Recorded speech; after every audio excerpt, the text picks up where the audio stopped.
Good evening, and welcome to Order Arcana. I'm your Dungeon Master, Wes Babcock, and I'm here with some friends to play some D&D, namely these friends. Hey. We have, let's do this so I can actually point at them. Yes. Oh, look at that, it works. Ansley, playing Riven, the half-elf puppeteer? Question mark? I don't know, yeah. We have Seth, playing Oligar, the half-orc paladin. Oath of Looking Around? Yep. Yeah, Oath of Observation, I think, from D&D Beyond, so check it out. We also have, this is going to get weird now. Nope. There we go.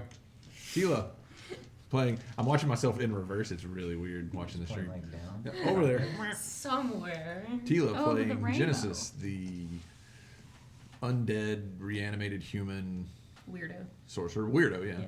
Welcome to Standard 5e. There we go. That's what it is. So you are now Weirdo Alchemist. I mean, that sums her up. If you ever watched the C Team, that's my favorite part. Is like the Dragonborn Paladin. He's like Dragonborn Narcissist. His class is Narcissist. It's hilarious. And finally, Matt playing Gendrix, the full-on elf bard. Full on. Just a couple of things to mention here as we get started. First off, all of our audio comes from Tabletop Audio. You can check them out at tabletopaudio.com. The guy that runs that site makes really great ambiances that are like 10 minutes long that range all the way from medieval taverns and battlefields to sci-fi spaceships. So whatever kind of game you're playing, there is a way for you to add some really cool sounds to your game using Tabletop Audio. Check them out at tabletopaudio.com. And also our lovely character artwork by Alexis. You can check her out on Twitter and Instagram at Tattoos by Alexis. Hit her up, get some artwork done, and just pretty much be happy all around that you have really cool art for your characters. That's all I have for us to get started on. So it's Thursday, so let's play some fucking D&D. Yes.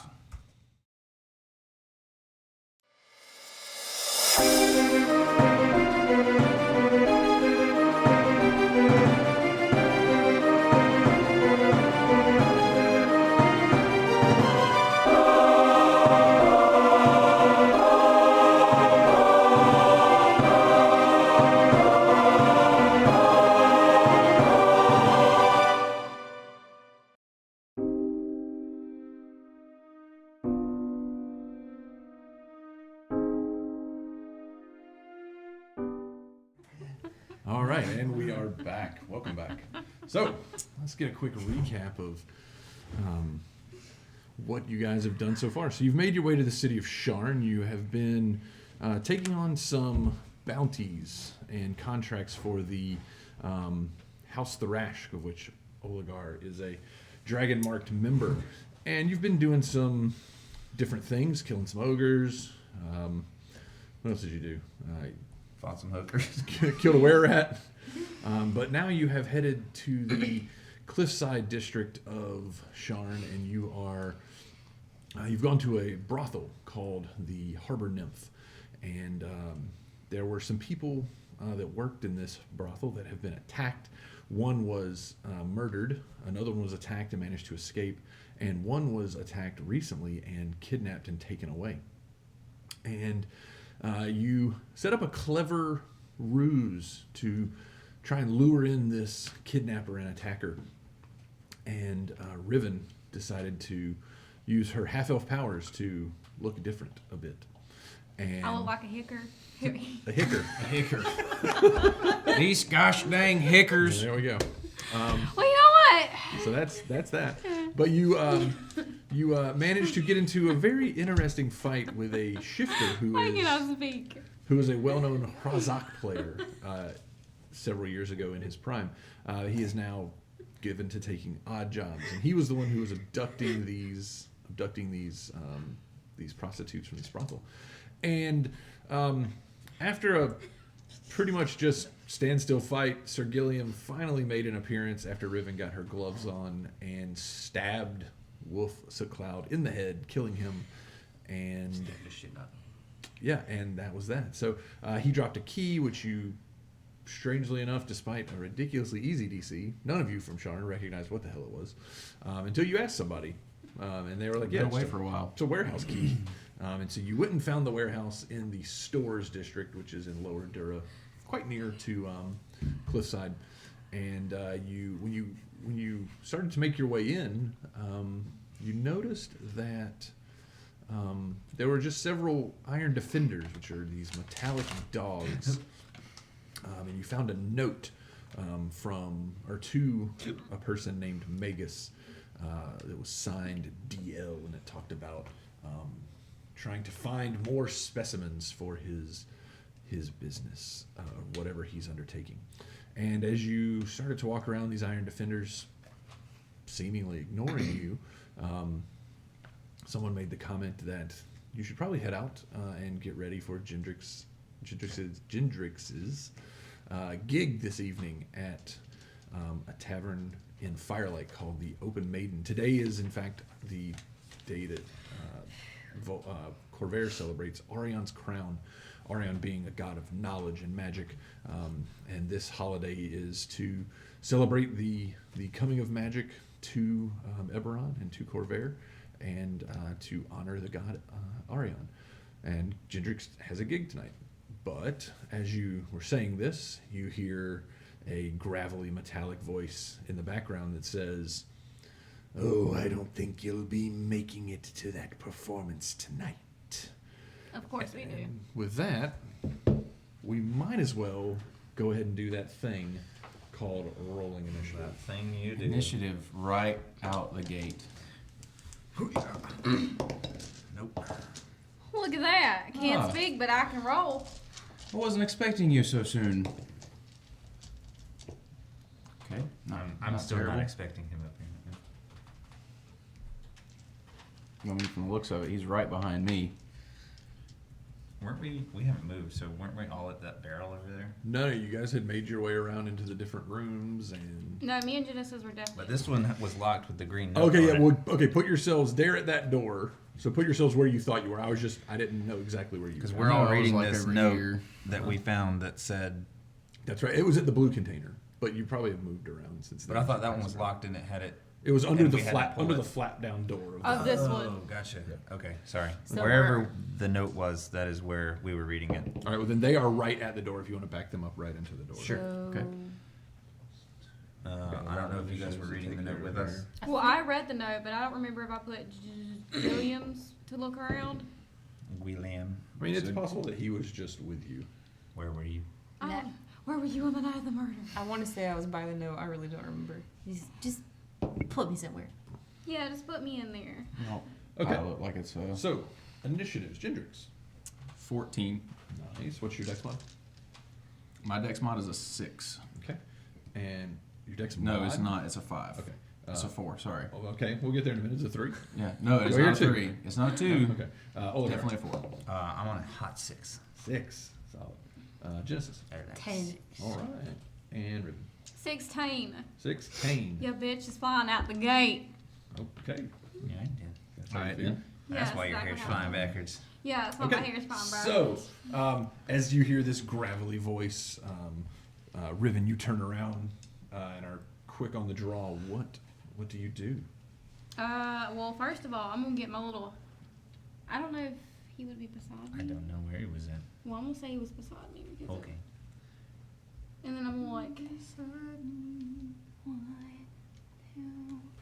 2, 3, 4. I think I'm in combat. Am I in combat with him? Yep. Okay. Well, then I'm gonna slam him. Since he's a fat. All right, you're going to slam the one with the 2 swords? Yeah. All right, so you see in one hand, in his left hand, he has this big long sword. In the other hand, he just has this nasty looking club. Yep. I'm slamming him. Okay, go for it. It's gonna hurt. Oh, does a 21 hit? Yeah. Yes. Make it hurt. I hope it hurts. I always have to look to make sure this is a D8. This is a D8? Yes, this is a D8. Well, that's going to be 6. Don't know if that points? really hurts. Yeah, you see Sir Gilliam just runs up and wham, just smashes this thing in the knee, and it sort of buckles and looks down at him. And you see he has these, whereas normally Warforged faces are pretty austere, you can see that he has these green glowing eyes that almost have like this green smoke rising out of them. Yeah. Anything else? No. Just going to Okay. stand here and look pretty. That will bring up Jindrix. All right, so Gendrix looks at the one that Sir Gilliam is currently fighting with, and just starts talking some mad shit under his breath, like in Elvish, about how he's definitely less than a living creature. He's not really Okay. anything special, and that's a dissonant whisper. This sounds like a dissonant whisper to me. Whiz save? Whiz save, DC 15. That is a 10. All right, on a failed save, he takes 3d6 psychic damage. All right. And must immediately use this reaction, if available, to move as far as its speed allows it away from me. Okay, go ahead and give me your damage. That's going to be 8 psychic damage. 8 psychic damage. Nice. Okay. All right. The one in the cloak will use his reaction, and as he sees him like falter and start to turn, you just see he takes one hand. In one hand, he has this pole arm, like a walking staff kind of thing, and with the other hand, he just looks at him and goes, "You will not listen to him." Ooh. And you see he steals, the other one turns back and steals his ground. You see the smoke in his eyes start to billow out more. Okay. All right, that will bring up, they have not been given a command yet, so they won't do anything. That will bring up the one in the cloak. You can see he says, "Do not be fooled by their magic's truncheon. Our master will guide us." And he's going to cast a spell. Hold on, I didn't get to move, though. Yeah, you can move. Yeah, go ahead. Oh, yeah, I'm just going to kind of jump back over here behind everybody else and survey the battlefield and use a little inspiration on Riven. All right, he will step up. You're going to give Riven an inspiration? Okay. Yeah. He will step up, and he is going to... Truncheon or Magus? Magus will step up Okay. next to Sir Gilliam, and he just reaches down with that hand and just attempts to grab Sir Gilliam bodily. Uh-oh. Better be a big hand. With his booty. Do I need to go ahead and roll a strength? No. He's casting a spell. Oh, he's casting a spell. But no, an 8 is not going to hit, is it? Mm-mm. No. You see, as he goes to grab Sir Gilliam, just definitely dodges out of the way. You see this black and green energy crackle around his hand as he misses grabbing onto him. That is all he will do. So that will bring up Genesis. I'm going to throw a firebolt At who? at the guy in the cloak. In the cloak? Since All he right. grabbed my friend. Go for it. My tiny friend. Go for it. It's 21 to hit him. That hits. Yeah. That's gonna be 8 damage. 8. Nice. Fire?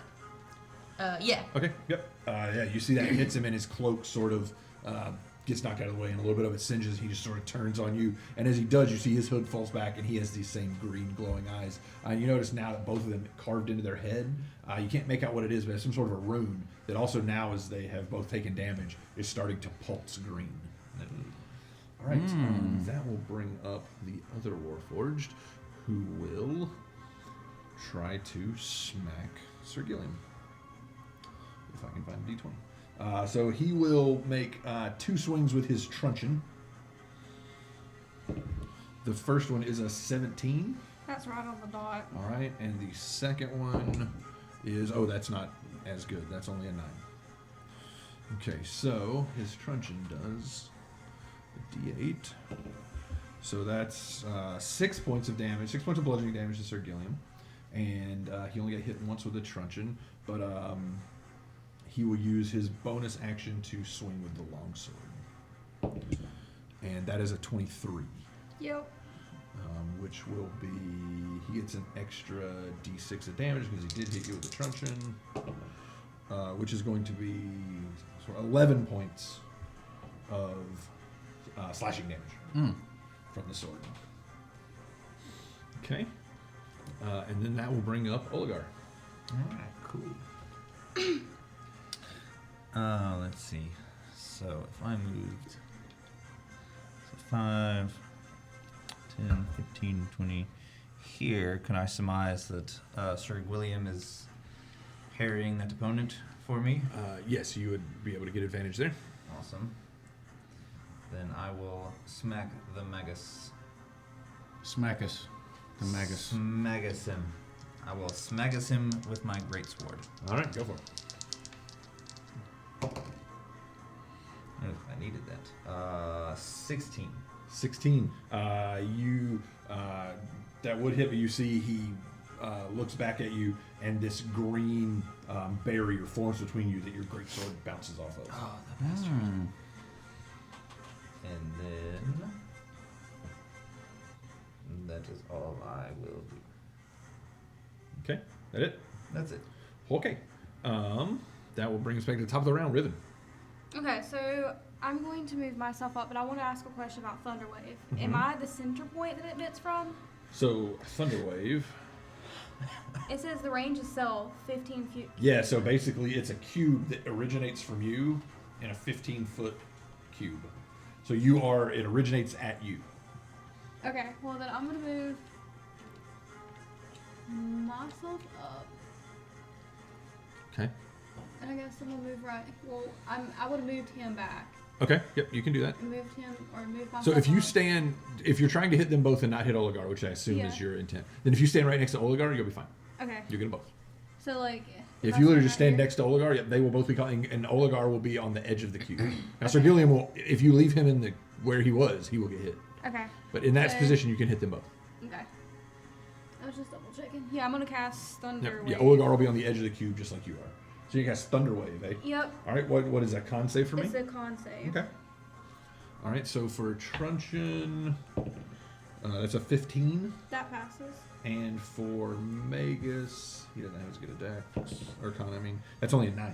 He fails. Okay, so Magus is going to get knocked back, and Truncheon will not get knocked back, which means Magus is going to go and roll me an extra d6 of damage for Magus, because he's going to smash in. He's not going to move, but he's just going to smash into Truncheon and get knocked prone. He's gonna like bounce on. Yep. into So him, so roll your 2d8 or whatever it is Okay. for damage, and then roll an extra d6 for Magus's damage.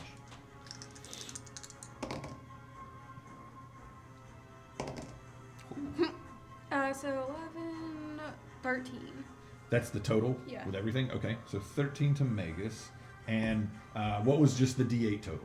6. 6 total on the d8. No, not D8. No, the total on the D8 was just 7. The 2 d8s was 7, so Yeah. that'll half for Truncheon since he passed. Yeah. So he'll go to 3, okay, and he'll take the full 13. Okay, cool. All right, yeah, you see she just runs, and this noise almost deafens all of you as she just steps up, stomps a foot down, and boosh, this thunderous eruption. The one Warforged holds his ground, but the other one flies back and smashes into him, and falls to his feet or falls to the ground prone.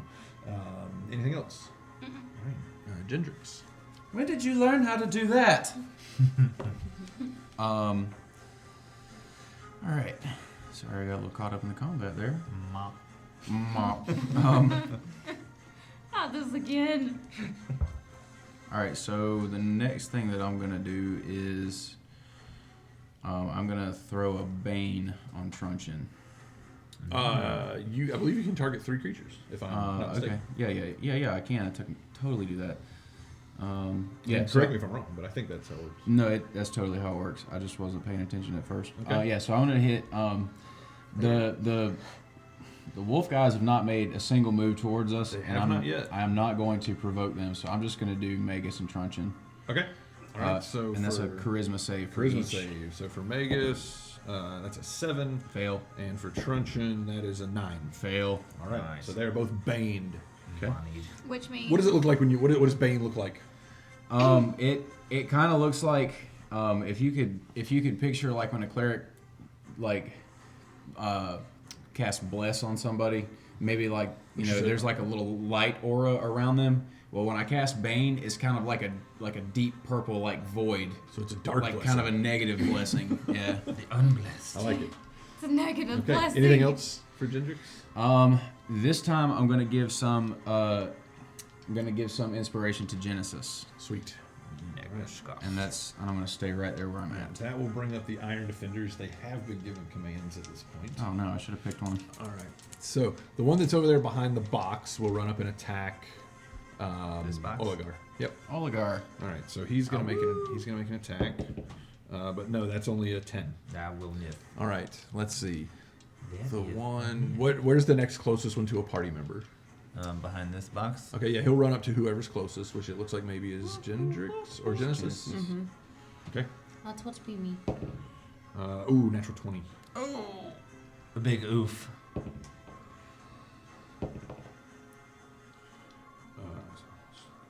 It's 10 points of piercing damage as this dog just runs up and jumps on you and bites into you with its metallic fangs. All right, where's the next one? The next one's going to be over here next to me. Okay, he'll run to you, Okay. Gendrix, and he will make an attack. All right. That is going to be a 21 to hit. Ooh, yep, that hits. But he only does 4 points of piercing damage. Same thing, you sort of fend him off a little bit with your loot, and he only manages to kind of bite onto your elbow and you shake him off. And then the last one, he will dash and get to Riven, but he would have to dash to make it to her. It looks like 2, 3, 4, 5. What's his movement? it's 40. 6, 7, 8. Yep, and he dashes to get to her. Okay, so he will dash. All right, that will bring up Magus, who will use half of his movement to stand. Okay. Let's see what's his HP at. Okay. Come on. Oh, you know what? He had. Oh no, that's not a charm effect, so that's cool. Okay. He will cast. Let's see. Yeah, Riven. I need you to make me a Wisdom saving throw, please.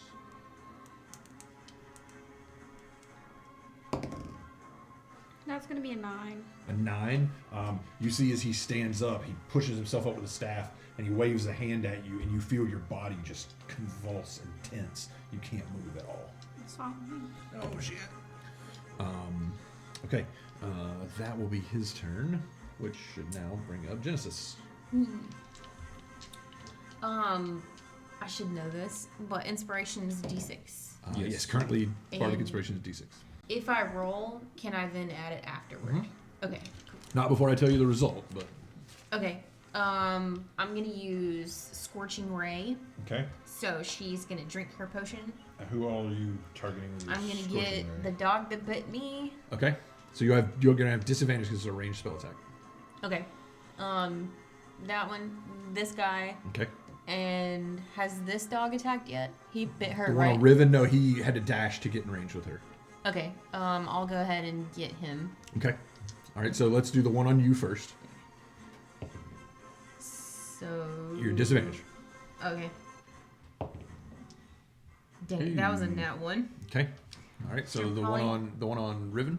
Yeah. No, the one on me, I guess. Yeah, the one on you missed. So let's Okay. do the one on Riven. I thought you were. Never mind. Alright. Still disadvantage because you are in melee combat. And that's gonna be a 15 to That hit hits. him. That hits. And then that's a natural 20. All right. So you're still at disadvantage though on that one. Crap. So Lame. So 11. Can I use the inspiration? you I did can use it with, and it's an 11 with the an inspiration. 11 total to hit Magus. Wait, Yeah. what about your modifier? You just rolled a 5 Oh, sorry, and 6. my bad. Wait, I'm sorry, my brain. We'll 15. teach you how to D&D every week. Tune in. 15. 15. 15 will miss. No, wait. You should have your proficiency on that. It should be +6. I Right. got +5. What's your charisma? Um, Or no, what's your intelligence? Sorry. +5. My intelligence is 16. Okay, so it is +5. So what's your totals of 15? 16. 16. A 16. Sorry. That hits. Okay, I was like, I can't math. My bad. It beats that way sometimes. That Yeah. just hits. So I only hit 2 of them. So Okay, so roll your damage against Magus. it's 5. 5 total. Okay. Yeah. And you don't need to bother rolling damage against the Iron Defender. They are minions. Okay. So they have all the stats of a regular creature, but they only have 1 hit point. Oh god. Nice. If they pass a save, like for an area effect, like if you fireball and they pass, they take no damage. There's no half damage against a minion. But if they fail, they automatically die. They only have 1 hit point, but they're just as effective in combat when they attack you. So I at For least those of you who helped played 4th edition. I watch a lot of Matt Colville. I know exactly what you're talking about. So the one that was attacking Riven is dead. out. Okay. Yep. Bye. As this small sphere of fire hits it, and it just falls into slag on the ground. All right. Anything else? No, because I am currently with that dude. You're currently engaged. Yeah, What I is don't want him to get any To opportunity attacks here. Wolfman. Trunch's job is to protect Magus. He's gonna move around to Move attack around. Oligar. Move around to attack Oligar. Right. Oligar, you're in bad shape. All right. I'm All surrounded. right, so first attack with his truncheon. Every is there now and then, ability- Roll that D4. Feed on. Can I do unsettling visage? as That's a reaction? reaction when you're attacked. With my arm attack? Okay. When you're attacked. Okay, so that's going to be 15 to hit. Ooh, misses. Misses. All right, second attack with the truncheon is 20 to hit, dirty 20. That'll do. All right, and we'll go ahead and do the longsword while we're at it. The longsword is going to be not enough. It's only 14. Wow. So he'll hit you with the truncheon. Get no special bonuses or effects, but that is going to hit you for 8 points of bludgeoning damage. So he smashes you against the armor with this truncheon. Okay. Yeah. Olgar. My turn. Uh-huh. Oh, so many targets. Wish I had a whirlwind ability. That'd be dope. Ooh. No, we're gonna keep wailing on Maggie Boy. Okay. We're gonna ignore everything else and go for the Malagus. For Slagus. Okay. Hoop. There. Nice. 18 plus 6. Yes. 24. Shield that, bitch.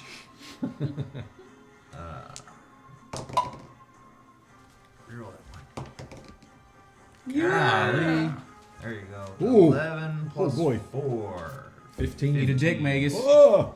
15 points of You damage. see he stumbles with that one and just looks and you see the color in his eyes begin to dim. Boom. Anything else? You want to move? No. Okay. That will bring us back to the top with Riven. You Alright. are currently paralyzed. Okay. You have He hold- doesn't- you I have guess- hold person. Okay, so I guess that's what- not a can I do constitution anything thing about he that? has At to the make, end of right? your turn, you can attempt your saving throw again. He doesn't have to make a constitution saving throw or anything for being smashed in the face. No. Damn it.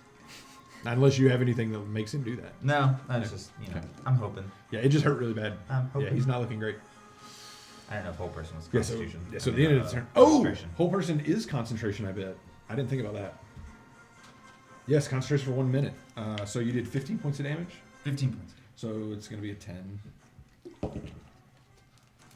I mean, if he passes, I just punch him in No, the face. as you see, like your eyes are the only thing that can move, and Oligar swings this sword and just hits this mage across the back, and he falls. And you see it like tears his cloak, and he's you can see he's like dripping this like black liquid that you assume is the Warforged equivalent of blood, and you feel your body releases as he loses It concentration. works. So good call. I didn't think Liquor. about that. So you're up. Okay. How bad are you hurt? I'm not at all. Okay, I'm gonna move around this way. Okay, And then I'm gonna do Thunder Wave again. that's gonna get Oligar. Nice. Yeah. Okay. Sorry, Oligar. That's I didn't ask how big the room was. All right, so the dog, the Iron Defender, it's a con save, right? Mm-hmm. That's an 11. Fails. Magus, that's Oh, a I got the wrong 6. Truncheon does pass That with is 21. definitely cocked. But Okay, I wish it so would have been both the of them. 20. Ooh, I failed. Okay, so the Iron Defender is dead. So you take it that's off. gonna be 13 again. 13 points of damage. Okay, so Truncheon will take half of that. I imagine they like just dissipate like in Final Fantasy and just. Right. All right, so Truncheon takes 6. Magus takes the full 13. How far back do you fly? 10 feet.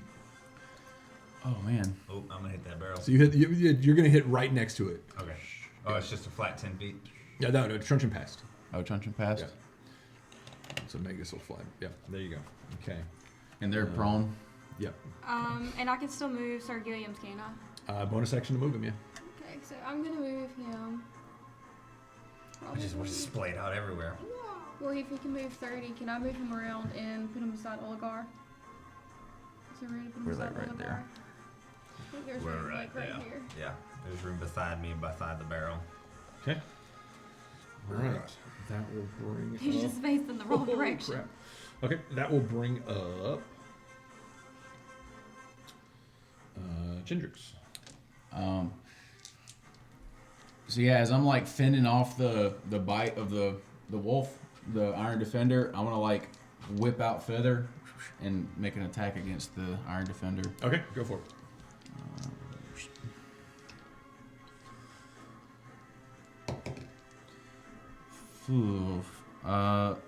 15. Oh, yeah. Okay, cool. 10 points of damage. Oh, yeah, he's dead. Sweet. And then I'm gonna rush straight over here because I'm unaware of the other Iron Defender. What's gonna give somebody advantage? This square? Yeah, just get somewhere in there. Because they're big fat boys, so they're like 4 square. No, they're not really four They're squares. not big 4 no, square they chunkies? just happen to be 40 mil bases that came in Oh. the GW box. And their feet are like too wide to fit on anything smaller. Like they take up the whole base. Yeah. Man spreading. Silly Ugh. GW. Disgusting. All right, that will bring up the Iron Defenders. So there's only one left, is that right? Yep. The one on Yep. you? Critter again. Critter. No, it's only a 12. Yeah. That hits. Oof. For a total of 6 Gotta hit that mage armor. piercing damage. Gotta get that. Okay. Doing the That chunks. will bring up Magus. Better get that. He will use half of his movement to stand up. And you see in the center, his robe is now like it's coming open. You see he has this weird gem in the middle of his chest. It looks, named it Gem. looks, not crystalline. It looks, it's like this white, translucent, milky color. And he just touches it, and you see this green energy flares under his hand, and he vanishes. Oh, what a bitch. And if you will hand me his mini, I know where he goes. Yeah, the trash can. Can I just make like a wild swing when he goes invisible? You can, but I will tell you, he did not necessarily go invisible. I mean, Gendrix just assumes he went invisible. You can, if you want to make an attack of opportunity, you can. Okay, with disadvantage. Because he did technically leave your space, but not through means where an attack of opportunity actually does anything. Wow. Damn. Damn. That's cocked. It doesn't want to be rolled. All right, was a nat 1 on the low, so Okay. Let's see. The 3 of you that are there next to him, you can give me perception checks. stop going I off the ain't gonna go table. anywhere. 16.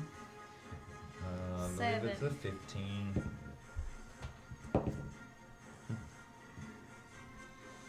15. So the 2 of you both see as he goes invisible. You see his. Not only does he vanish, but it's almost like he didn't time it just right. And before he vanishes, you see his form almost turn into like a dart and shoot for the door. And then he goes invisible. You catch it just for a split second. Ah. Okay. That's his turn. That'll bring up Genesis. I'm going to turn around and firebolt that last little minion on me. All right. So disadvantage. Range spell attack in melee. That's gonna be a 14. That hits. They do not have a super high AC. 3 damage. Okay. Yep. Yeah. Explodes. You want to move? get a kill this time. You get a kill and you get a kill. Kind of just want to move like 1 square in against this wall. Right there. Okay. All right. That will take us to Truncheon, who is Disrisions.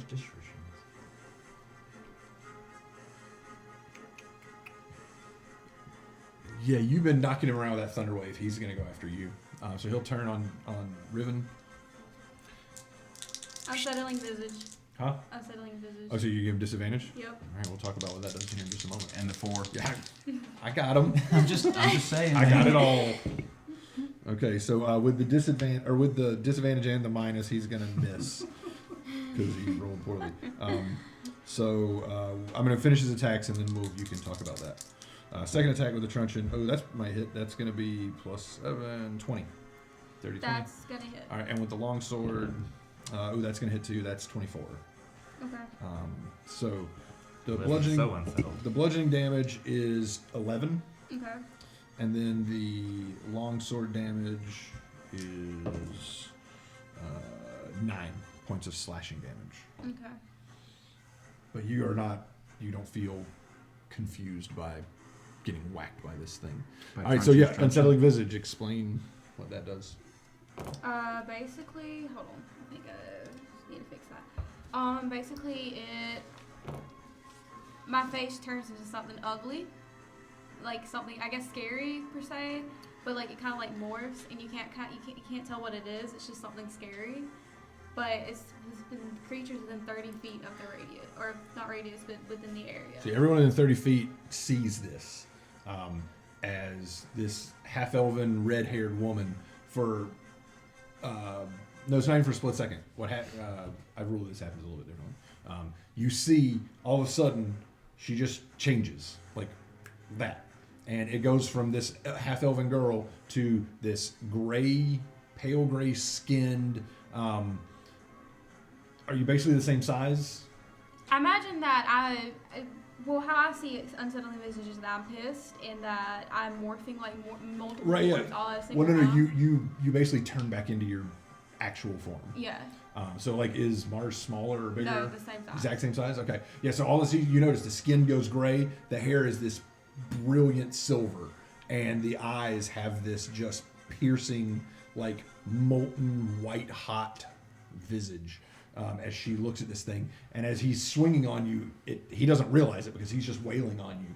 And he realizes it after he goes, "You're what the master wants." And that will be Oligar. I just pictured Eustace from Courage the Cowardly Dog scaring Courage. Yeah. Yeah, right? I will You stupid dog. use half my movement to stand up. Uh-huh. Oop, there goes that. What the hell was that? It's More my water. little way. And I will just square it over there Okay. and wail away on truncheon Okay. and give him the side eye to whoever this person is on the other side that I now don't know. 16. 16 against Truncheon. Hits. Oh, nice. This is pretty good. I like this. 11 points of damage. Okay. That is 11. Anything else? No. All right. That brings back to the top with Riven. Why did you have to put Riven in quotation marks? I guess I'm gonna take out my rapier and hit this bitch. Okay. Go for it. You got a rapier? Yeah. Anytime Wait. someone's fighting with a rapier on here, I picture them being like 5 or 6 levels classier than what they actually 14? are. Yeah. If he misses, you stab with the rapier. But you have advantage, right? And Do I you have do have advantage? advantage. Yeah. Oh, You have your okay. flank. I've also still got. Oh well, inspiration. 17 hits. Yeah, 17 does hit. Hey. Indeed. His armor class 13. 6. 6 points. All right. He is not quite bloodied. Okay. Anything else? Bonus actions? I'm gonna move Sir Gilliam's within right there in front, You like don't have any between. plus to hit with a rapier? Or Plus to 5. damage? Maybe I didn't calculate that. Rapier is a finesse weapon. Uses Yeah. your dex. Uh-huh. Okay, so it would be plus my modifier. Plus your dex Plus modifier, 3. yeah, if you So want. it'd be plus 3. So, So it'd be 3 more? 9. Okay. He is bloodied. He is bloodied. He was literally on half hit points. Beautiful. Yep. Okay. Anything else? Mm-mm. Gendrix. As this puppet just runs in front of you. Does Truncheon appear to be very wise? Because How would you know that? I mean, I wouldn't know. I'm just He has this immutable face that doesn't change, with like a little slit that like glows green when he talks. it's just quick goat thinking. Yeah. I'm gonna point directly at him and try to get his attention, and I'm gonna say, "Drop your weapons and lay down on the floor." And that's a suggestion. Okay. All right. Wiz 15. Roll a 15 on the die Bastard. with a whiz of 10. Oh. Lame. Sorry. Why don't you listen to me? How Anything else? dare you? Not this time. Okay. The Iron Defenders are all dead. Thankfully. Magus is going to do Magus things, and it'll be Genesis. I'm going to firebolt him. This guy.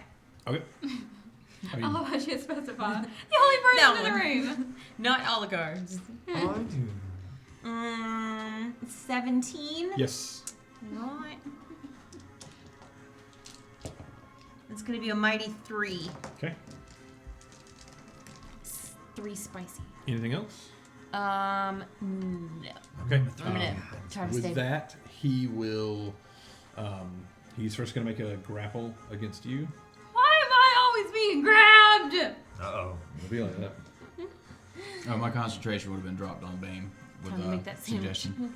Oh, okay. Yeah. All right. Oligar's feeling hungry. So, do I need to make a strength? You can make a strength athletics or a dexterity acrobatics. I'm gonna make a dexterity acrobatics. It's gonna be 10. 10. Yeah. He grabs you, and you see he has this sort of hunched form, but as he grabs you in his leg, he's about 7 feet tall, You wanna grab me again? and he picks you up and puts you on his shoulder, and he bolts. Oh, hell no. What? Hi, guys. It was nice So meeting you. move Truncheon 30 feet along with Genesis, just straight out the door. So that's attacks of opportunity from Yep. Oligar and Oligar and Sir Gilliam can take attacks of opportunity. Thank God. 13? 13 hits. Uh, Plus 13. 11's not gonna hit. 11 does miss. Sorry. You 7. do have an inspiration still. I don't think you've used yeah, it. you got inspiration. Yeah. Yeah. D6. 11. You need 2. 11 plus 5. Yep, that hits. Shazam. Okay, so 8, 8, 8. Please hit this bitch. Please hurt this bitch. 6. 6 from you, okay. 11 from Oligar. 11 from Oligar. Please don't let him take me away. He is hurt, but he is still going. Oligar, your turn. Alright. So he ran 30. I will run 30. Those of you that are in the room, especially now, you would have seen this. There was a leather satchel that looked like it could probably hold like a whole hog, like it's about that size. That is laying on the ground. You assume that maybe he set it down when he came in. There's a whole hog in here? I changed my mind. Alright. Set Riven's mini to the side because he's got it over his shoulder. Just so if somebody else wants to get in there, there's room. Oh yeah, we're getting in there. Oh, what's happening? So we will, ooh. As you run out, Oligar, make me a perception check. Ooh.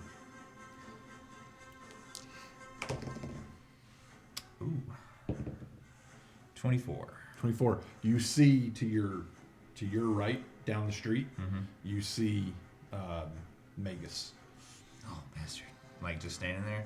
Yeah, he's kind of Menacingly? crouched, and it looks like he's trying to see what is going on. Fuck. Like just down the Oh no! hallway? I think you see him running. Okay. Gotcha. Well, yeah, you see him running. Right. The invisible unless around. Alright.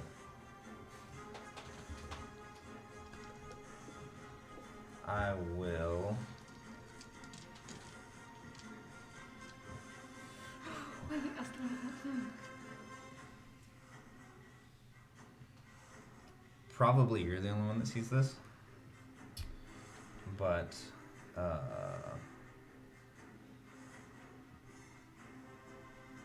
gonna like throw my hand out like this, and almost like a syringe full of a red liquid's gonna pop out. I'm just gonna stab the shit out of myself with it. See, we all have secrets. He's I like- juicing. What is this? This is lay on hands. Oh, this is your lay on hands. Yep. Okay. And I'm using all of this motherfucker. All 20. Okay. Because when somebody says, "Are you okay?" and it's Riven, So now his lay on hands is no longer peaceful. Is that why you're not in the house anymore? Did they disagree with you using performance-enhancing drugs? I was too juiced. Apparently pole vaulting with all of your All right, so that's your action. Do you have any bonus actions? Yeah, I'm going to track this bitch. Which one? This one. Which Truncheon? one? Okay. Well, actually, I can see the other guy, right? Yeah, he's Track about 60 River. feet away from you. Do you have a range on your track? Ooh. Oh, he's 60 feet? Never Yeah. mind. Oh, wait. Yeah, he used his last turn to dash. Then, yeah, no, I'm going to track this bitch. Track 'cause I don't know Truncheon? what's Okay. going to happen. Cool. All right, that'll bring us to the top of the round. Riven, you are currently you're grappled. You're not restrained. Your movement is 0. You're Okay. restrained. So you can still attack him. Okay, so could I theoretically do a thunder wave still? Yeah, you could do a thunder wave. Just damn it. fly away. It's gonna hit. There's no way that you can make it not hit Oligar, because you're basically gonna shoot it straight down into this guy's face, Okay. And I which also means it's have gonna one more extend question. out regardless of how you try to do Would it. there be sewers underneath us? Like, how is the city? Like, where exactly are we at? You guys are in a lower district. So we wouldn't know what would be beneath us. You're not really sure what's beneath you. You can make it. I mean, you've been down in the lower portions of the city, but not on this verticality of the city. So, like, are we on a level where there's another level beneath The us? cogs are beneath. Yeah, the cogs go completely under everything, Okay. and then Kyber's Gate and everything goes below that. I mean, we did get an elevator to get here, and the hooker place was below us. Well, yeah, it was down Well, then on I'm the gonna water. save that plan for next turn. What do you want to do? I'm gonna use thunder wave. You're gonna thunder wave him? Yeah. Okay. So he's gonna make a con save. He rolled a 19. I also he's pretty rolled on a fire. 19. All right, so half damage for everybody. Nobody gets knocked down. It's a good plan. He's got good con. 13. Damn. 13 points. Wow. Whew. Yeah, he stumbles down, but he What's manages after to that? keep his feet. 6. Six. Oh, yeah, he only takes. My bad. I gave him the full damage. All right. Damn. Anything else? Do you want to move Sir I Gillian? couldn't do math. Yeah, I'm gonna move Sargillium. Okay. I guess where Oligar is, because they have, I think, almost the same. I got 30 feet. Yeah. Okay. He got 30 feet. Yeah. 30. Gendrix. Yeah, Gendrix is gonna follow suit. Okay. We'll get right up in there and take a swat. Do it. I wish that I could get on the other side, but I think I'm gonna hit him anyway with a 14 on the die. Yep. And this is gonna be a dirty 20. 1d6 plus 4, and also I'm gonna go ahead and tell you I'm going all out here. I'm gonna You gonna brain slice him? I'm gonna Okay. brain slice, so that'll be an extra 2d6. Nice. 2D. 2d. Ooh. Ew, gross. All right, so that's gonna be a 12 altogether. 12 altogether. Nice. Tell me of his grisly demise. Yeah. Slice that bitch. As I charge out and see the commotion that's going on with like the thunder wave radiating off the ground, I'm gonna kind of like sidestep over it and do like a little flourish spin in the air with Feather and like come down across the back of his leg as I like kind of get really low to the ground. And then when he's fallen with Riven, I'm gonna come back across one more time. I know I didn't roll for this, but I'm gonna hit him like right across where his throat would be. Sure. Yeah, so as you see, Gendrix, and Feather's a scimitar, right? Yeah. Yeah, so Gendrix comes out, he leaps in the air, spins the sword, comes down, slashes the knee, he falls to the ground, and as Gendrix comes back up, the blade doesn't touch, but he just swipes across, and you see this purple, like, knife edge just right across the throat, and this thing falls to the ground, and, like, you're in a heap with it. But he's dead. Ah! Magus is going to continue to run. He's now Bitch. 120 feet away from you guys. I will Is- Do you never want to catch give that chase, or bitch. do you want to come out of initiative? It's up to you. I have nothing to catch him with. I'm gonna drop initiative. Sky Eventually. carriage to me. Genesis, do you want to do anything? He's 120. He's 120 feet away from them. Okay. Toward like that way to the right. Can I see him I mean, if from I where step out? if you you just barely. The road is about to curve. Okay. I'll save the spell slot. Okay. So I mean, you have to move out of the building if you wanted to do anything. Yeah, I'll save it. Okay. But where'd you say the bag was? There's It's a bag in just the room. inside the doors. Okay, I'll go and pick that up. You know, in fact, I bet I've got some cool kind of a mini that we could put out there to represent it. Do you have a bag? No, that's a barrel. What's in the bag? What's in the box? We've got. Yeah, just like right inside the door. Just set that barrel. Yeah. Yep. Mhm. Crates and barrels. There's just a little barrel of over there. Are we? We're out of initiative, so I can just go over there. All right. There's Yeah, I mean, unless y'all want to chase this I bet mage there's that's running away. pig in there. Nah. It's up to you guys. I'm gonna try to get this stupid thing off of me. Yeah, you just, I mean, easily enough, you can just stand up, kind of push this broken Warforged form off of you. Which part should you take off this one? I don't know.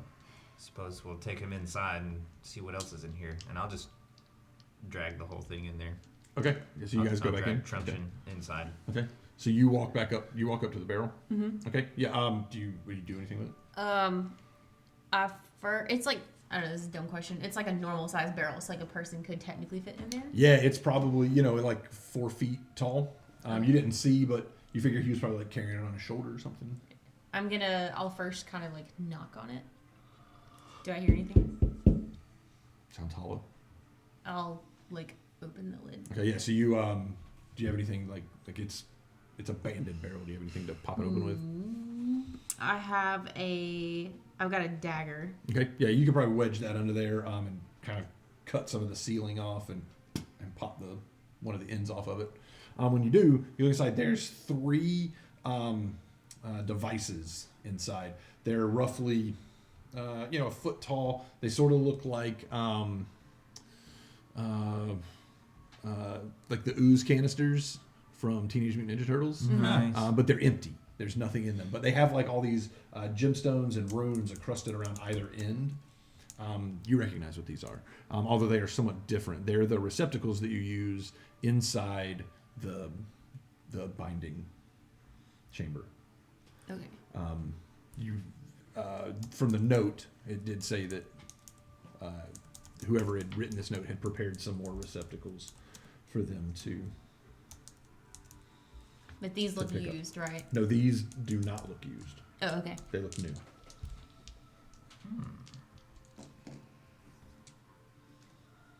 Guess we should probably study the corpse. Truncheon? Yeah. Yeah. What's Truncheon's deal? What's he got on him? All these. So he's got this What's his this deal, gnarly looking man? club and a longsword. And wait, he also hold up. Let me find the loot table here Wait a minute. because he does have some stuff. Yeah, so you've got the 3 binding chamber receptacles. If you want to make an Arcana check on those to see what is odd about them, you can give it a go. Let's see, Truncheon has 20 gold pieces and 184 silver pieces. Okay. And he is wearing a suit or just a half plate, but all the beating that he took, it still looks immaculate. Like it's shining Yeah. brightly. We beat the shit out of that guy. Yeah. I mean, it does have some scratches and dings in it, but for the whacking that he took, it shouldn't. The Thraken. Yep. I'm just gonna call that a nice plate. Yep, you can call it. Nice. You said it's nice half plate. It is half plate, yep. What did you roll on your Arcana? Oh, didn't even roll. 12. A 12 total? Okay. Yeah, so the thing that you notice that's different is in the middle of these, there is a thin green cord that runs right through the center. You're not sure exactly what that would be used for, but you've never seen anything like that. And it sort of pulses with this like gentle green glow. Are they very heavy? Like if I were gonna I don't know if I could pick up the whole barrel. The barrel probably not, but individually they probably weigh like 5 pounds each. Okay. They're not. The devices themselves aren't. The barrel probably weighs 50 pounds. I mean, it's a big, huge wooden barrel with iron bands on it. Okay. I'm gonna start carefully putting them in my bag. Mm-hmm. Would you like to put them in this bag? Well, they're very delicate.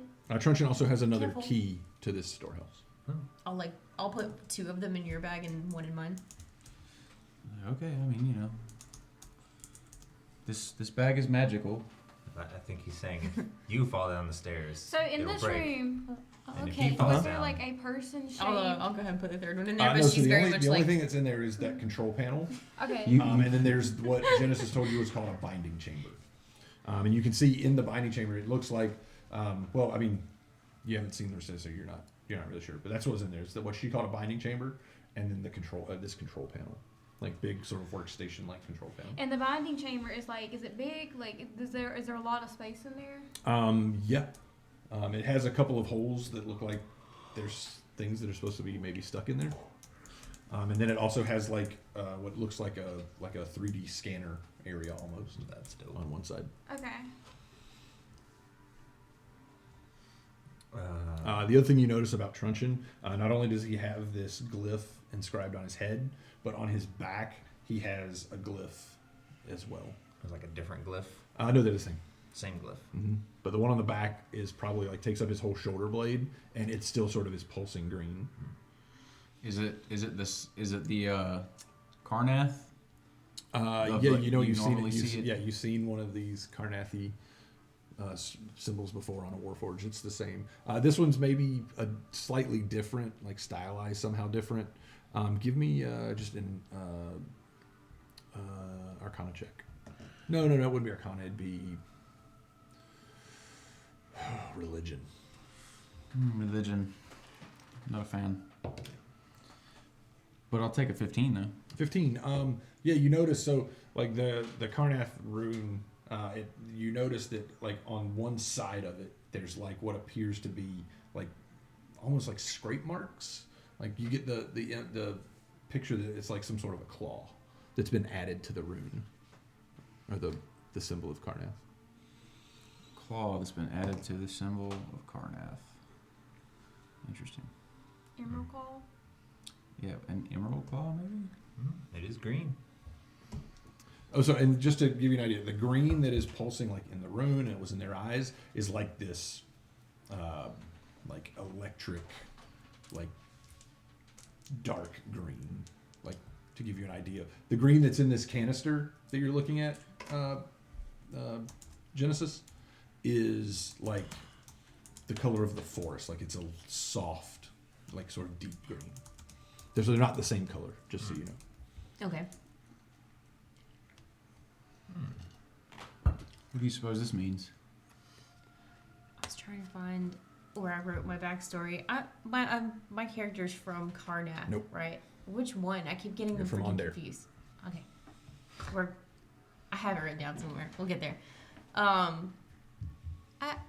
don't really know, but I'm gonna like probably take them and look at them a little bit. I could probably find out. Take them to the professor. Yeah, I could do that. Probably. He might know. So just so that, because Tila doesn't know this, the things that are in this barrel go with this machine that you found. Yeah. Like Genesis knows that without a doubt. I thought it was more like I didn't know like what was inside of it. You don't know but what I that knew green. kind of how it You don't know worked. what that green, cord or wire or whatever is running down the middle. But you've used these things before. Like you would make stuff. You would, it would be something big, like a tank or something, and you would take it into a binding chamber, and you would take one of these cylinders. It might be slightly different size, depending on what you needed to put in. You would put it in the machine. You would, and a bunch of magic would start happening around the actual object, and it would into that canister. And same thing would happen, and you would ship it out. Same thing. Things would come in a canister. You'd put it in, and the actual thing would appear. So. But the one thing that you never did, nothing organic or alive ever went into these things. They are not considered safe. Would I feel like if I put this canister into that machine, do I know if I need another component, or do I know that this thing would make something right now? You don't. I haven't thought of that. Let me make up a rule real quick. So when they're full, the glass part of the middle becomes opaque. So the fact that it's clear and you can see through it, you know that it's empty. Okay. Yep. If it had something in it that could come out, so these are ready to have something put in them. Okay. So I'll, without doing the weird voice, I'll explain that to you guys, like how they work. Okay. And I'm just kind of holding it like while I'm talking. The last one that I refused to put in the bag. So you can certainly go back to the machine and try and do something if you wanted to. Did we check all these crates already? I think you guys did. There was one that was sealed. What does that letter say again? Plans are proceeding well. Da da da da. Need more samples. Da da da da. Master seeks common horrors do yield quite a bit of essence, but perhaps something more upscale is in order. Sean's walking behind. Da da da da da. I have prepared several more receptacles for your use and stored them in a new spot. Head down entry shaft FG287:4Y. Turn south at second exit tunnel. There's a symbol on here. I'm not sure that I recognize it. Let me think back in my brain if perhaps I should make some sort of a roll. So that symbol is an ancient symbol, but you may have encountered it before. Do give me a history check. History. Anybody who is looking at the letter can make a history check here. I'll do it later. Okay. Because your characters have seen it, but your players have never actually seen what it physically looks like. 10. 12. 22. History? Yep. You rock and roll history museum? 15. Okay, yeah, Genesis and That's Oligar sweet, both. that's lame. But Genesis grabs the note and looks at it and goes, "Oh yeah, we saw that on the cover of the book, the journal that opened the door, and the woman's signet ring. It's an ancient symbol of House Cannith. The new symbol of House Cannith has that at the very top of the symbol, but the more modern symbol has this mechanical bull head that this little hammer and anvil sits on top of. But before all the houses adopted an animal sort of coat of arms, this is what House Cannith signet rings and wax seals and things look like. Was just this hammer sitting on top Wait, of what an is anvil. the symbol like? So are you saying that the the symbol that was on the book? Which book do you mean? The journal. Remember the woman that you met in Kornberg? Okay, so Oh, this the goes journal? back to Korenberg. So this Well, is, yeah, that's where you recognize it from. 'Cause Okay. She had a signet ring, and when she touched it to the journal, it lit up, and all the writing became apparent. And then when you touched the journal to the door of yesterday, it opened the door to yesterday, or the door of yesterday is what that was called. Okay. Where's Fireflight? Where's Firelight? Firelight? You guys would know. One thing that strikes me as odd, especially that, is that they want upscale specimens. As he says this, Riven, give me a nature check. And That's gonna be 7. 7? Okay. we just came from a place where they were taking what I can only assume were changelings. So as this whole conversation is going, just to give everybody a frame of reference, she is a changeling. Yeah. Gray skin, They silver just- hair. Oh, she's currently a changeling? They just She hasn't now changed back. grabbed what is very apparent. Our good friend Riven is a changeling. Riven, would you please change back into your other form? This one is Creepy? I know, I don't like it either.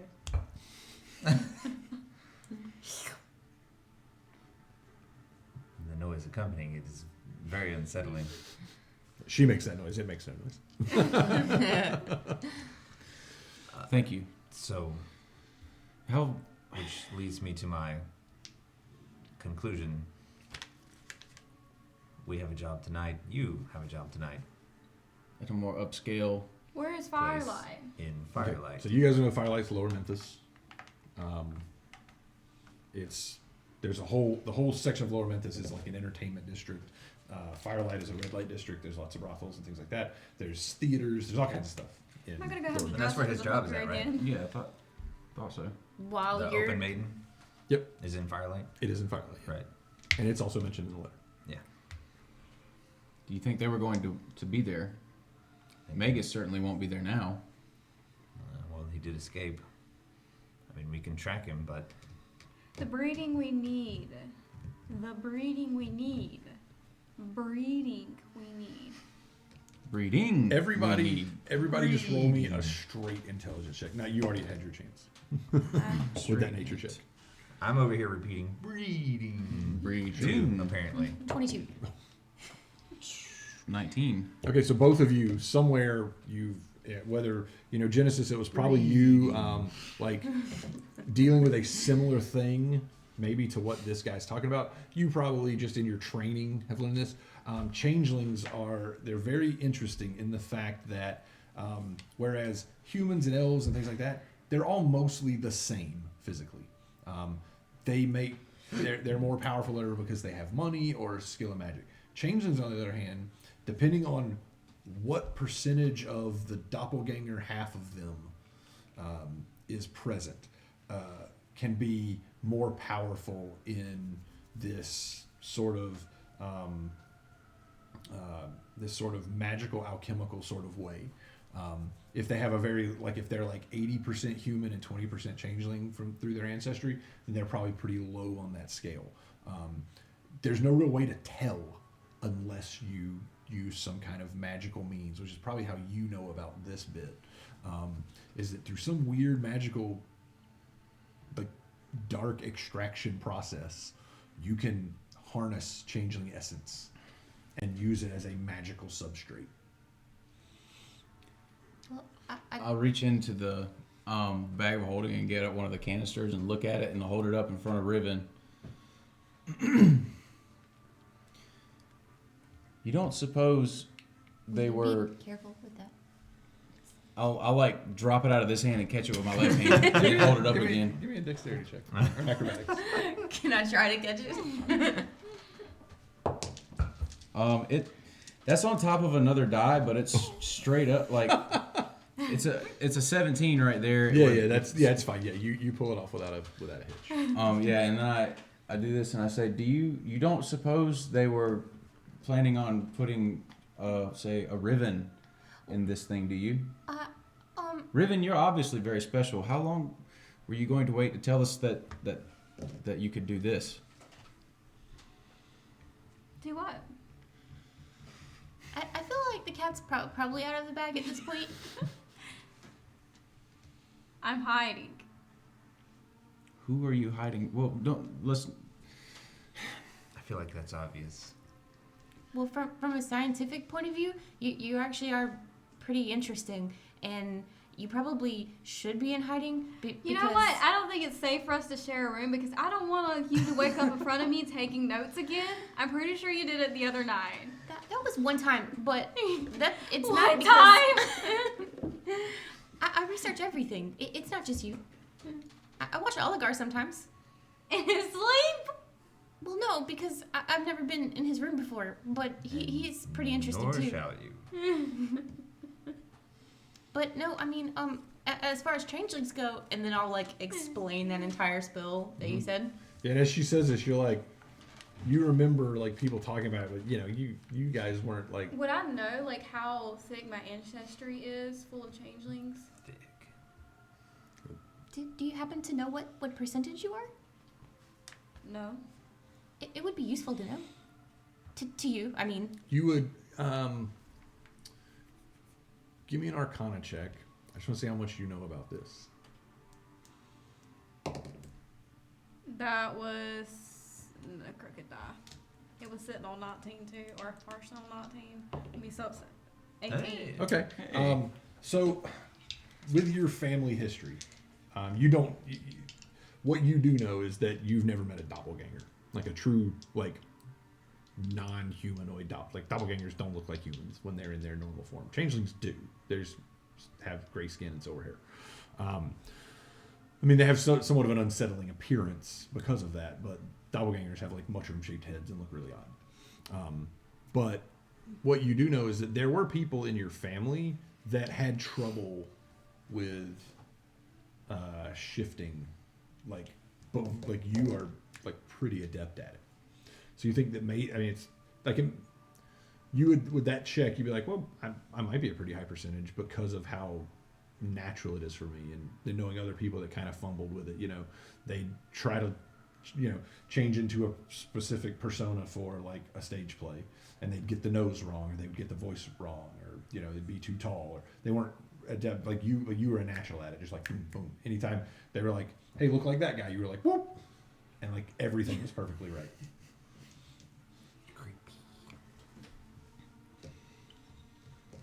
Well, I mean, I never really had a problem shifting. Would I feel like that's because she's of a higher percentage? Like when she tells me that, or? I mean, you can think what you want on that. Um, I mean, with your earlier role, that makes sense.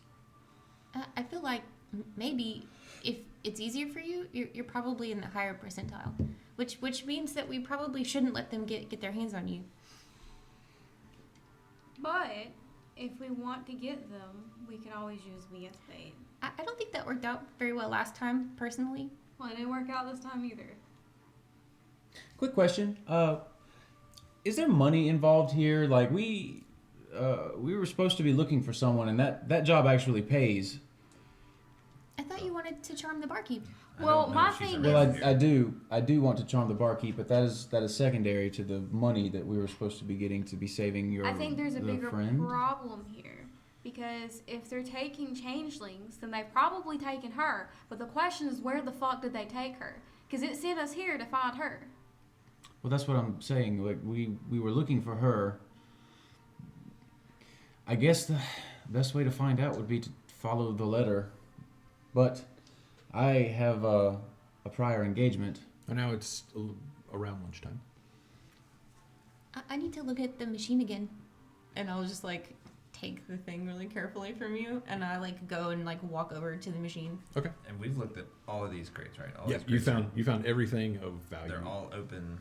There's still one that you can't get into, but it's sealed beyond your.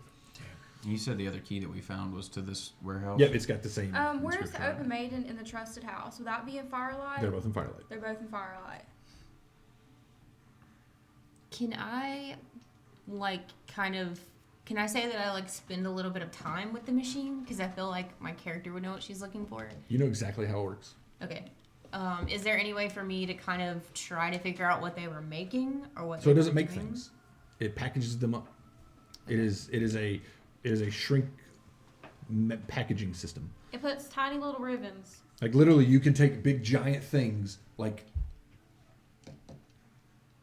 I don't know what's something a house, and It's a shrinking machine. Well, you said they don't normally put organic stuff in it. it does not. And normally, you're shipping like the stuff that you used it for was shipping out, like big vats of like acid that y'all had made, like bombs and explosives and weapons, and because if you can carry 500 long swords in a container this big, it's a lot easier than carrying 500 long swords.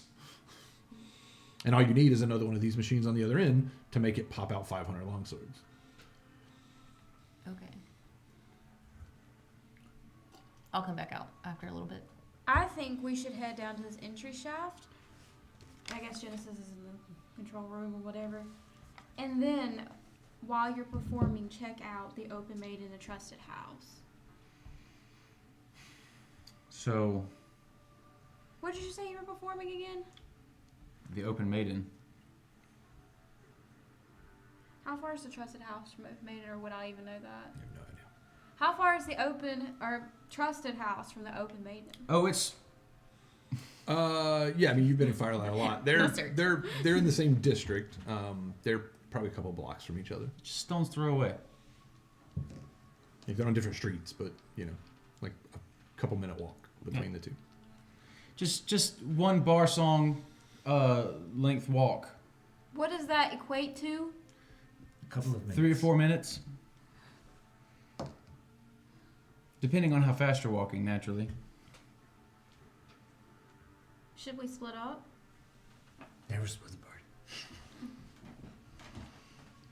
In my experience, it's not a good idea. Hey, well, Riven doesn't know that. She's from a farm. This is just Is all she? intimidating. Is she though? Yeah, actually, she is from a farm. Okay, while we're going, can y'all start clearing all that off? Just put it down there somewhere. Ching, ching, ching, ching, ching. Well, y'all don't know I'm not very healthy right now. Me neither. I'm sitting on less than half. I'm sitting on probably a quarter of my health. Actually, no. A fifth. A sixth. Yes, a sixth of my health. Tisket. I said there are plenty of ways to get magical healing in the city of Sharn. Or you can take a short rest. So, it's noon. You're not playing until She requested I be there by mid-afternoon. 4 bells. 4 bells. So we have a bit. So you're interested in checking out this entry shaft. Yes, but I don't know how long it's going to take us or where it's going to lead us.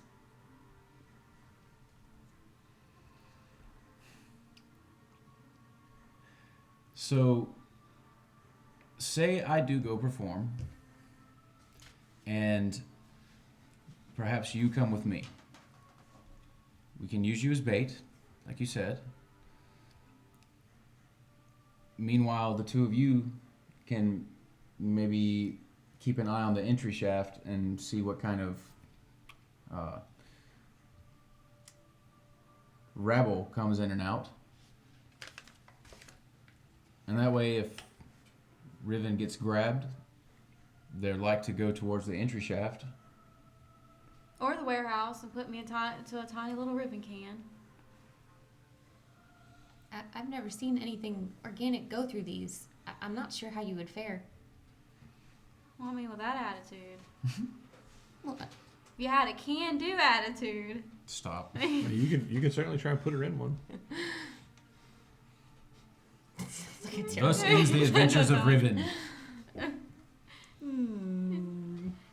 She really kicked the can. How heavy is the watch in Firelight? There is a presence.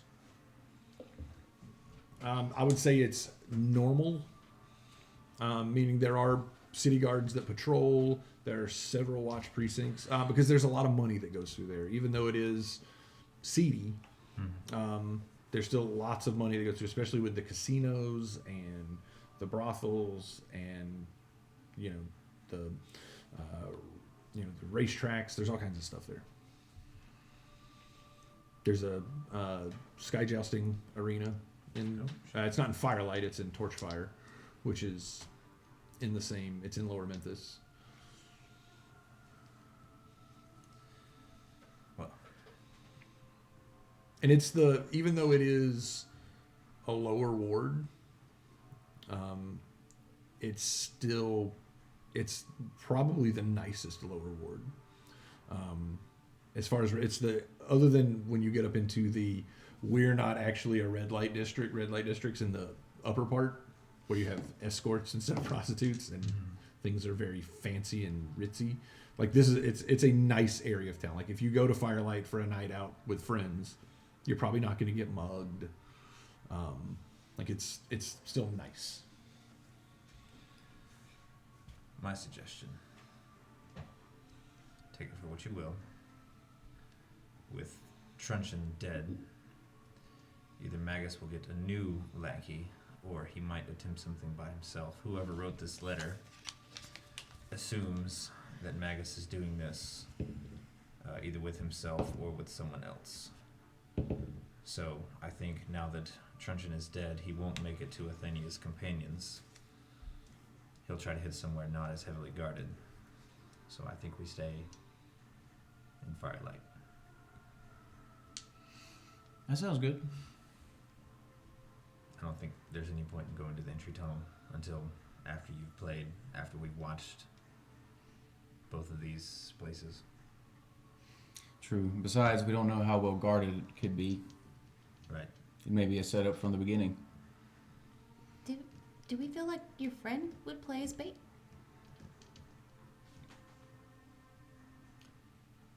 I mean, that's up to her. I think there's going to be plenty of bait where we're going.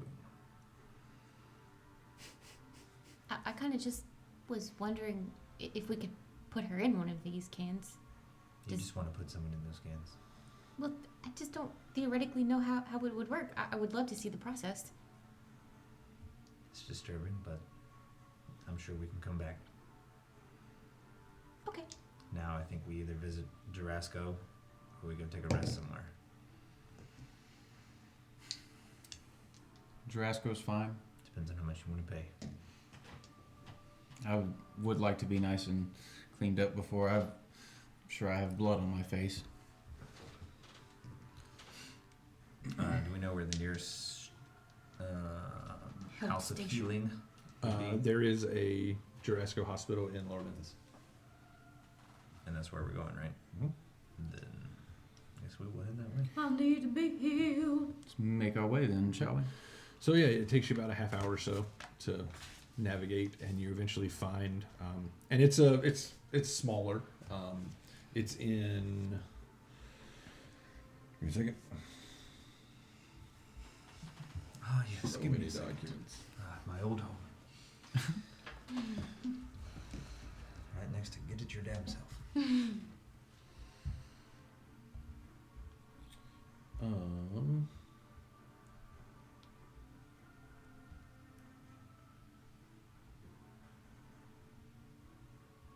It is in Centerbridge.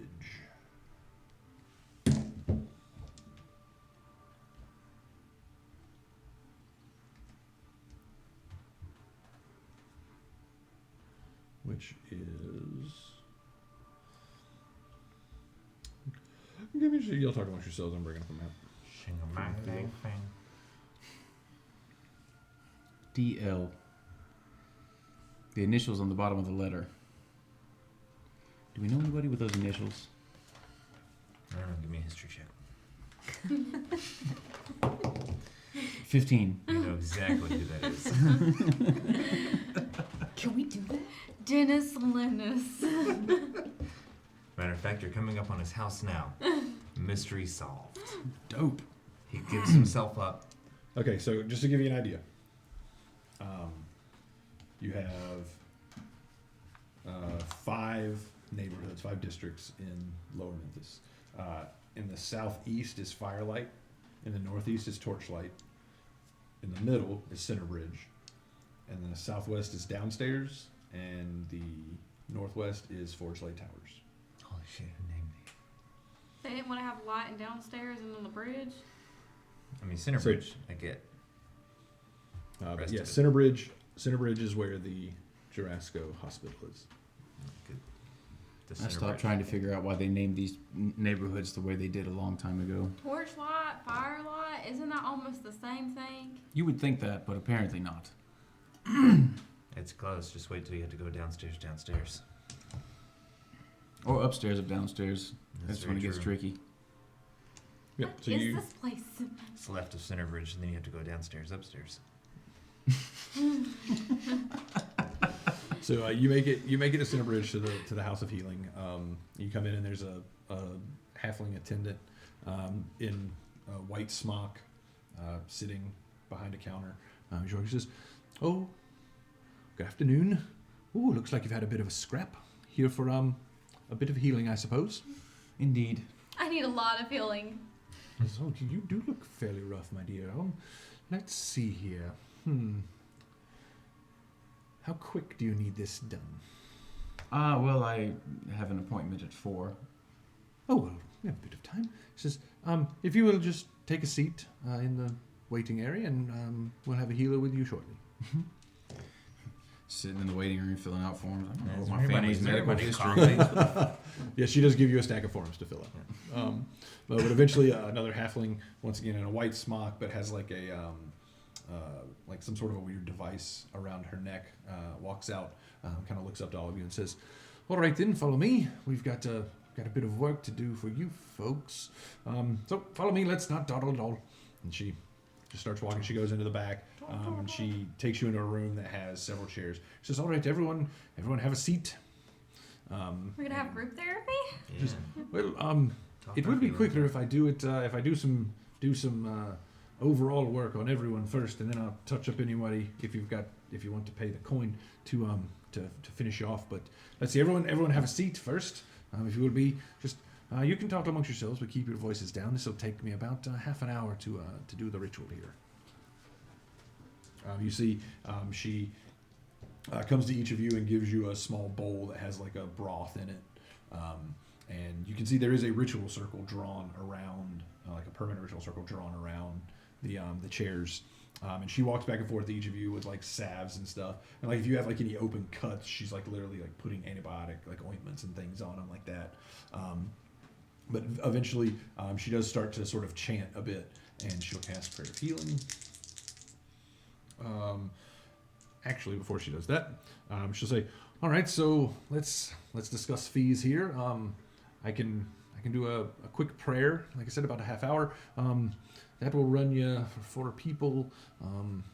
If I can She says, wait just a moment. I might be able to offset the cost a bit.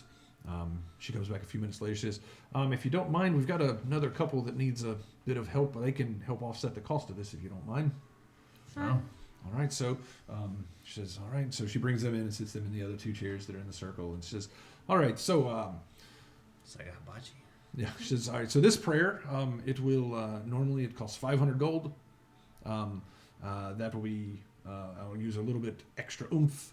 And for that price, I can do it sort of at a baseline if you'd like. That one would be 300 gold.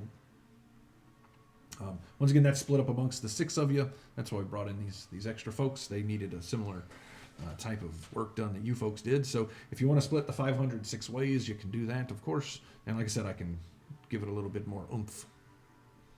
Do we need oomph? Well, out of game, I'm sitting on like 7 health out of 30. I got 2 more than you. In game, I don't think hell, it'll I'm hurt. really hurt. Gendrix is just a little bruised, and he's like, I'm fine. Whatever. Okay, then oomph it is. I just like suppose. pull back my trench coat and there's this giant like metal like mouth munch, like, and I'm like, I need a lot of help.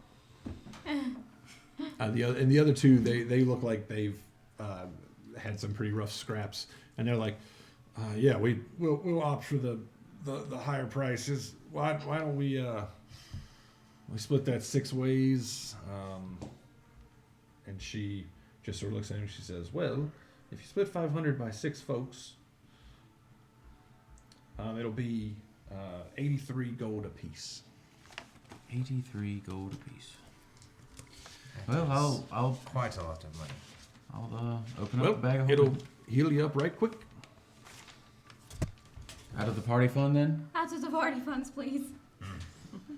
So for you guys, it would be whatever that is times 4. And the other guys, so it'd be 333 total.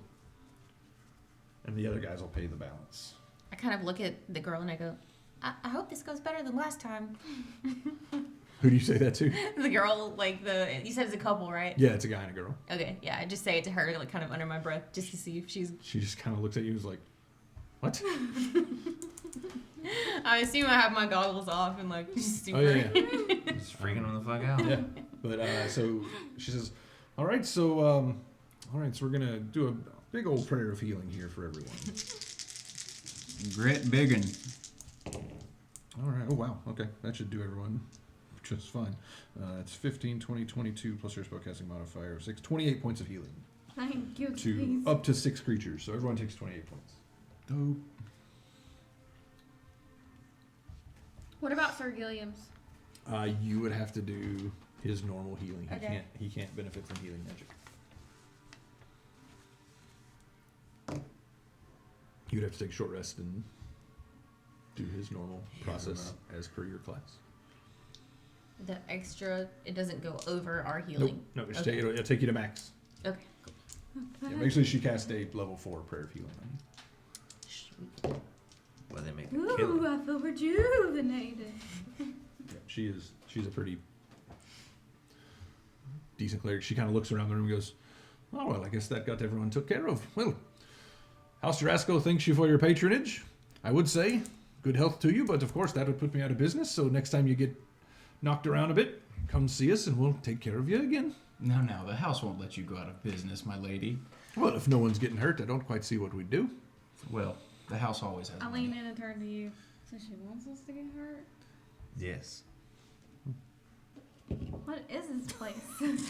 So you have a super high level cleric that has a +6 modifier, and she rolled a natural 20 on her perception check to hear that. She says, well, we don't necessarily want you to get hurt, but we do want you to remember the House of Healing and come back should you ever need our services. Oh, She wants us to get hurt. you don't really want us to die. Well, if you have the coin, we wouldn't mind that either. We can handle that for you as well. You see, Oligar, the business model is that you want them to get hurt, but not enough to die. Oh And- my god! Oh, like I said, if you have the coin, we can deal with the whole dying thing too. Well, it may be a while before we have the coin. Well, We'll if so I definitely die, have drag to, my body back avoid here. that. That's fair. She says it is fairly expensive to bring a body back, so keep that in mind. I'm That sure doesn't my always work like you think it will either.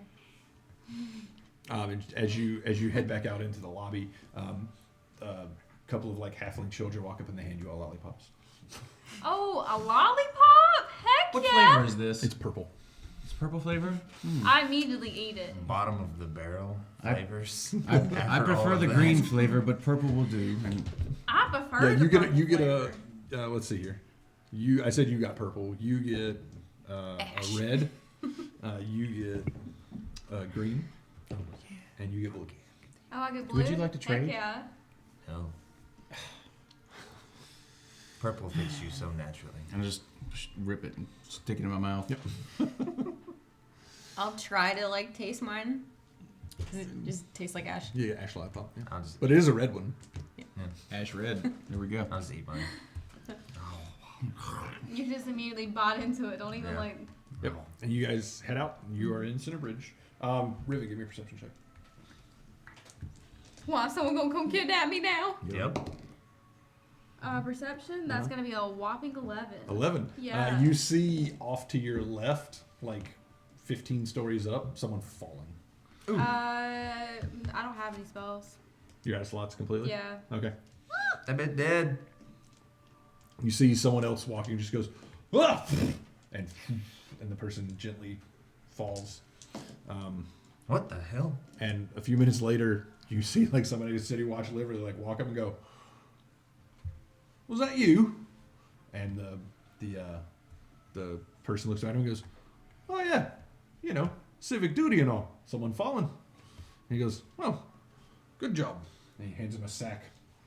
And it jingles a bit. And he says, "All right, well, thank you very much, sir." And he puts it on his pouch and walks away. Hey, wait a minute. So if we save someone from falling, we get money. Wait, you could pretend to fall. If someone else saves someone from falling, they get money. But And it's a can't you heavy do that? coin purse hanging off their back pocket. Can I do what? You prevented us from falling one time. Yes. So you could do that. Yes. Why didn't you save that guy? Because I've already used all my spell slots. You only used 3. Yeah, that's all I have. Is 3. You got some second level spell slots, don't Yeah. you? Mm-mm. That isn't like to level 5. Well, wait a minute. If he tells you you got some more spells, You better just mark down you got a second level spell slot. No. you take them spells. The That's DM called- says I got a that's second level called spell being- slot. Oh yeah, it is at 5th. You have 4 spell slots. Oh, I have 4? No, sorry, you have 3. DM Yeah. gifted second level Well, you and get an extra you first get level. inspiration for Right. being an honest player. Aww. Well, I thought it was like presents. Okay, I just. You get inspiration. Tila, bad things will happen to you if you get her to cheat.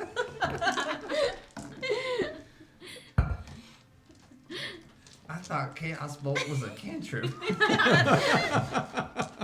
I'm not trying to do that. Okay, so Sorry, I couldn't as count. you enjoy your, for the most part, enjoy your lollipops, and you've been healed by the halflings of Halcherasco, it's about 2 o'clock in the afternoon now. What do you wish to do? I need to do some quick bard thinking. I'm gonna go and take a short rest and heal Sir Williams. Okay, where do you want to do that at? Just in the street? You No. can pull out a hammer. Yeah. Shall we I mean, I wouldn't put it past me. go ahead and go to the open maiden? It couldn't hurt. However, I need to try to replace my firearm. Do I know if there would be any kind of arms dealers within a decent piece of Center Bridge or?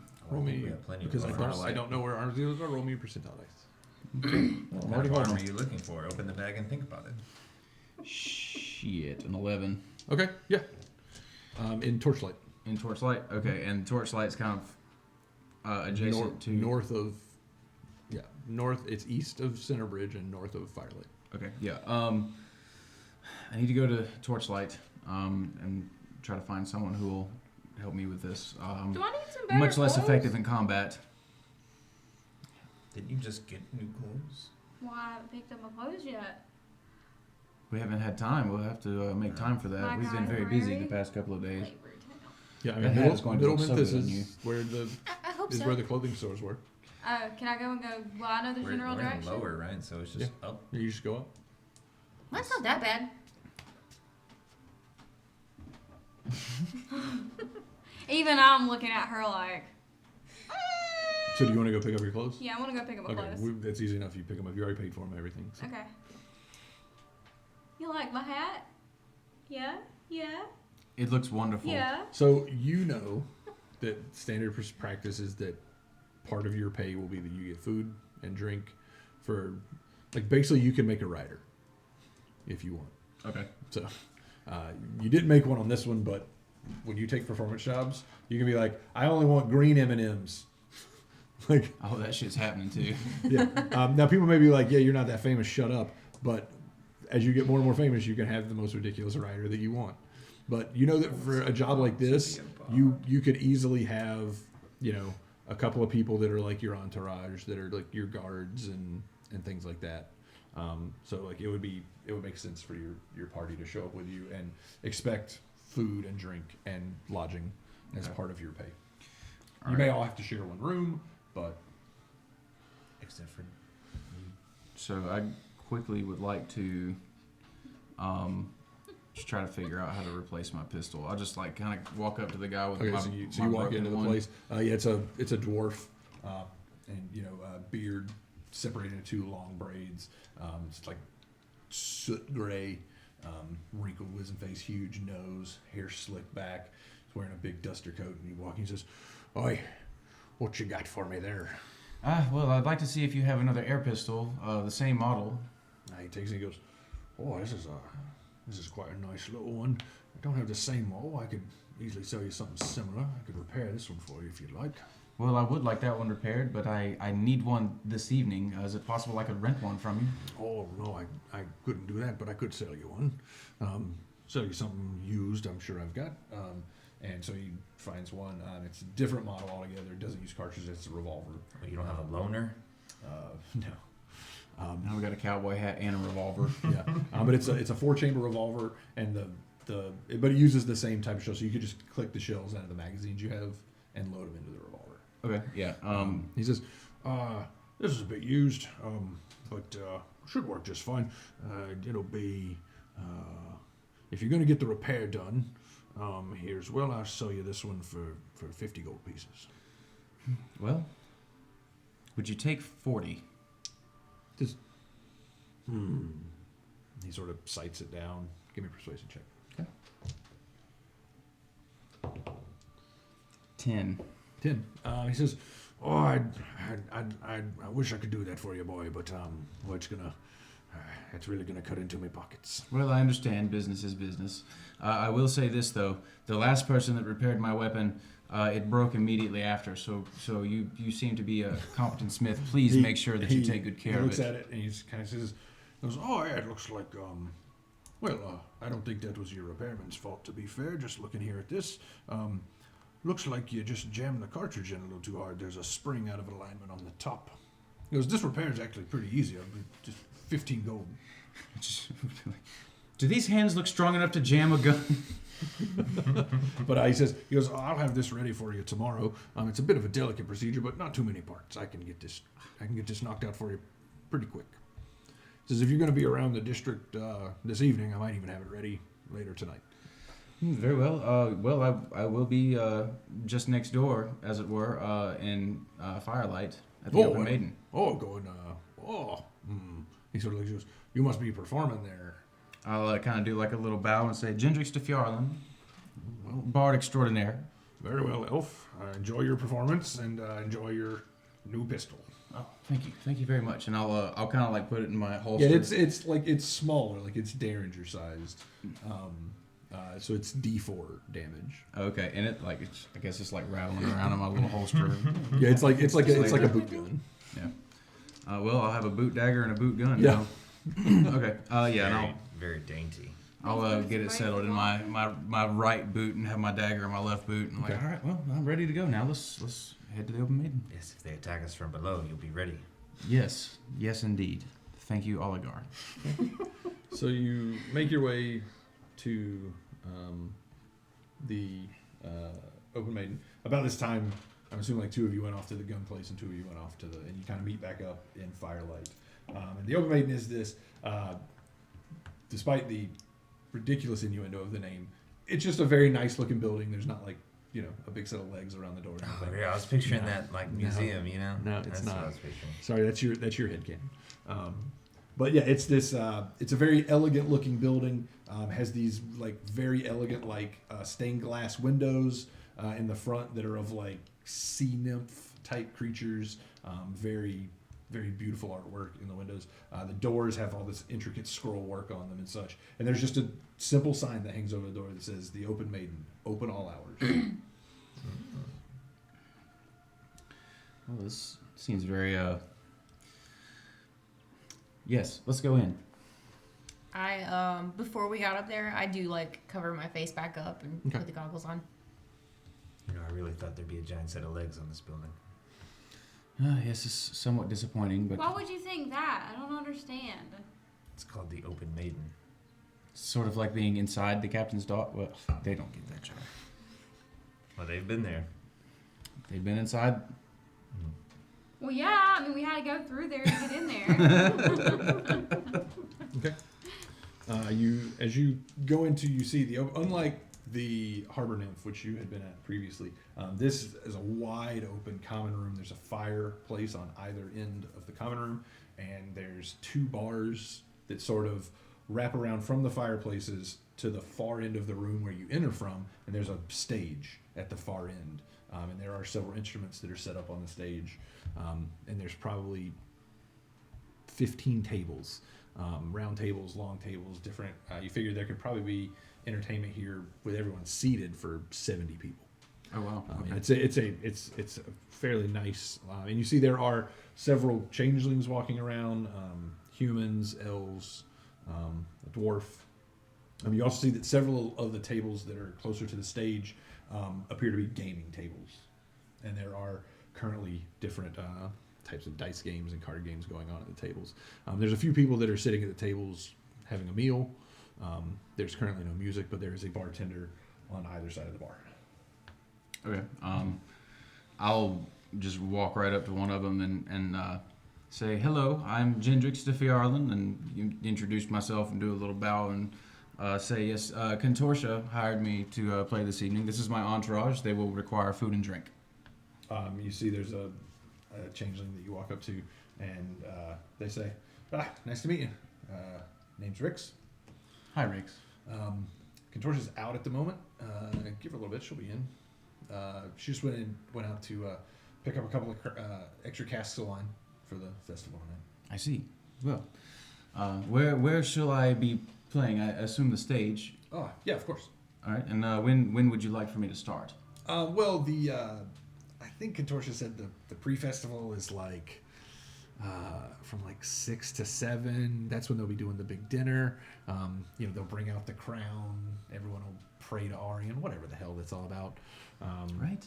And so you'll probably start playing around 7. I see. Oh, sounds They're pretty wonderful strict, then. like during the whole festival, like prayer part of it, like no music. Aurion's kind of a dullard, I think, in that respect. I don't even know why we're celebrating here. I think Contortia just thinks it's going to bring a lot of people that are going to get drunk. Yes. Well, drunk people pay better.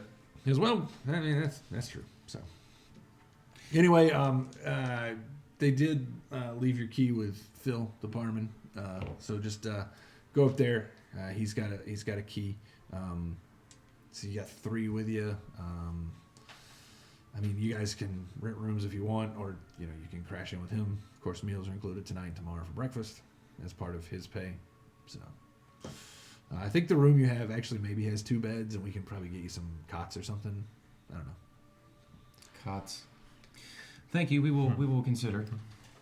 All right. Well, I mean, if you want to go ahead and set up your instruments, or we got a selection up there. If you want to give those a go, whatever you do. Okay. They're like I probably won't be down here long. No offense. I really like music, but I also like money. I understand. I love money. And yeah, I'll go up to the stage and just kind of start perusing. If they have a violin, I'll. Yeah, there's like a violin or like a fiddle. There's the dulcimer that you saw the guy in the Captain's Daughter playing. There's a lute. It's probably not as nice as yours. Hurdy-gurdy. There's a couple of different like horns and shawms and things like that. Yeah, I'll just pick their violin fiddle up right away and just start plucking on the strings and seeing if it's tuned and stuff. Yeah, you tune it up, and it's a pretty nice quality. I mean, it makes a nice, rich sound, and like your skill with the viol is pretty good too. So yeah, so I'll just kind of start warming up. I'll just kind of start playing a little tune on the viol and okay, kind of be there for a few. okay. What do you guys do? I'll grab the key, I guess. Yeah. Okay. Yeah, you walk up, and the barman, he's got this big handlebar mustache. Just you must be with the entertainment for the night, I see. Indeed. It's all right. Well, here's the key to the room that Contortia set aside for him. Thank you. It's one of the bigger rooms, not one of the suites, but it does have 2 beds, so hopefully you folks can make do with that. I'm sure we can. Says, you need anything to eat now? Don't eat everything. Yes. Says, I was getting the bread ovens ready, so I've got a few loaves that are not really scheduled for tonight. I think I've got a few pheasants left over from lunch. That would be perfect. All right. Anything for you?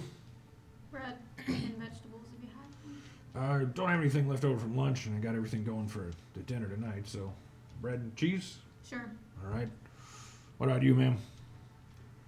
I'm okay, thank you. All right. And he says, go put your things down in the room. I'll have everything ready when you get back down. Thank Because your friend up on the stage, he need anything? Probably some pheasant and wine if you have it. Oh, of course, plenty of wine. My friends know me so well. Okay. And one of the The changelings- green Skittles. So they walk up the stairs that go behind the stage to set the things down. A few minutes, one of the changeling men, hard to tell, walks up to you on the stage and goes, "Your friends ordered you a bit of a snack, just a couple of wings of pheasant and some bread. Oh, And they said you wanted wine. I didn't know what kind, and she's got like 3 bottles stuck between her fingers.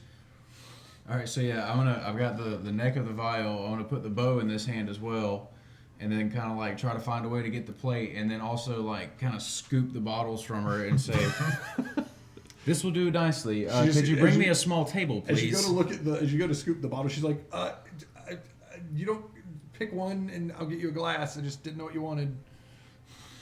Oh, I see. Okay, well then, in that case, I would like There's a plum wine and apple brandy and a currant. the apple brandy. All right. And so she kind of sets the plate down on one of the little stands that's got a harmonica on it or something. So she goes back and comes back with a glass and hands you the glass. You guys come back downstairs. There's a plate of bread and cheese, a plate of a couple pieces of pheasant and bread and cheese, and the 3 bottles of wine are on the bar as well. And you guys can have wine if you want. Nice. Yeah, get some currant wine. Okay. Yeah, the barman will come over and pour. He goes, "Sorry, it's current for you. All right. Well, anything for you, folks? Water. Water. All right. You know that didn't actually get you drunk, right?" Yes. No, I'm just making sure. And he comes back and sets a mug of water. He goes, They're both odd like that. "Anything for you to drink?" No, I'm good, thank you. Oh, very well. All right. Well, you folks are welcome to sit at the bar. You can go find a table. There are some reserved seats. If you see the little red gem sitting on the seat, that means it's reserved. Somebody who's got a ticket. So don't sit in one of those seats. Did we pass a lot of people coming into here? It's actually really busy outside. In here, it's not super busy yet. There, like I said, there are a few people that maybe had a late lunch.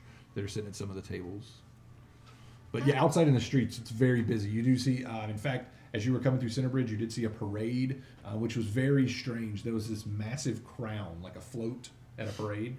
This huge crown that had these gemstones all around the top of it that seemed to sparkle and shoot out color everywhere. And there were people walking alongside it in the parade, doing cantrip magic and stuff. And there were That's dope. yeah, it was a big celebration going on. Dope. Hey, now. I'm going to walk around a little bit, and I'll be back. Be safe. I've enjoyed looking at this, but you can have it, and I'll give you that little red lollipop. I'll be back. And I'll like turn around and leave. Okay, where are you going? Is it like open? She tasted He, it. he Yeah. gave it to us without a wrapper, right? No, I just it's licked probably it. wrapped. Yeah, she Okay. did lick it though. I licked it. And I put Probably it back got in the like wrapper. just like dust and shit she's collected from Yeah, like the past. it's like been in hour her and a dirty half. pocket. Yeah. Yeah, it's got lint on it. Just gonna- oligarch care though. Set it on the counter. I'm like that's. Okay. I'm not even sure I'm gonna eat that. All right, so where's Genesis heading? Genesis is hungry, so I'm gonna like wander out into the crowd. And, She like, is Oh, hungry. okay, yes. You walk a few blocks and find this parade. And there are people like on the side of the, and it's what you imagine like a modern day parade here looks like. There's like what would be considered a marching band. It's like a bunch of like horns that are playing what sounds like church music. There are people walking like throwing out like little like candy crowns to the kids that are watching. But there are hundreds of people in the streets. I will. I'll try to pick off the people that I feel like are not with Are families. weaklings. Yeah, like I try Okay. to pick off like loners, people that don't Who really don't seem to have be families. invested in Yeah. the party. Yeah, I mean, you Like, you'll see people just somebody you passing kind of just by. grab a little bit here and there, and nobody even really seems to notice. You do see people like rub the back of their necks or kind of look around, like like when you get the shivers. Mm-hmm.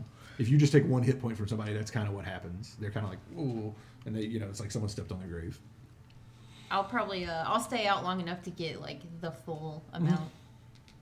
Yep, you can do that, easy enough. So however long that takes, and then I'll make my way back. Okay, yeah. As you're making your way back, just for me to see if this happens or not, give me a sleight of hand check. Some little kids usually going. That's gonna be an 8. Okay. Yeah. So as you're kind of starting to get sated, you're like, okay, whew. And you feel a hand on your shoulder. Tasty.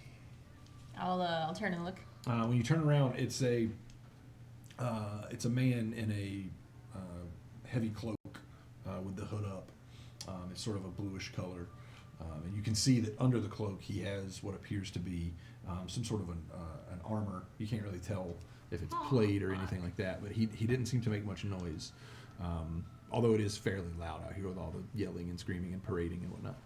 But he just sets his hand on your shoulder. He says, I don't know who you are or what you think you're doing, but we don't appreciate that kind of thing in Sharn.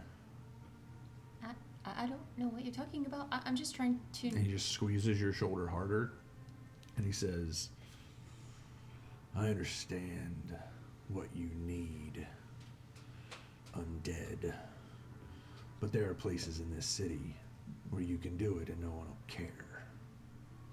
He says, or you could seek out somebody who might be able to fix you.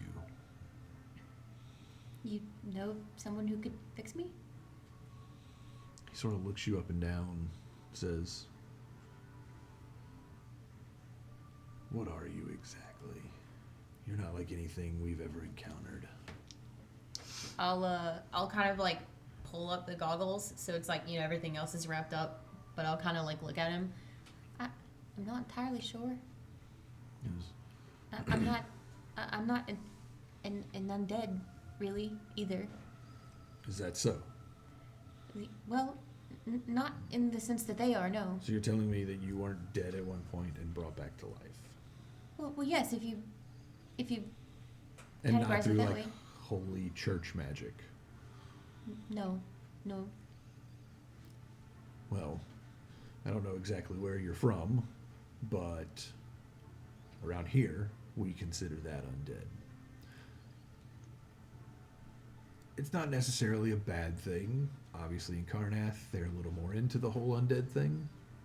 Here in Breland, not so much. But as long as you're not hurting others, no one's going to really stop you. Because the closest I can tell, you're not exactly a white, but you're pretty damn close.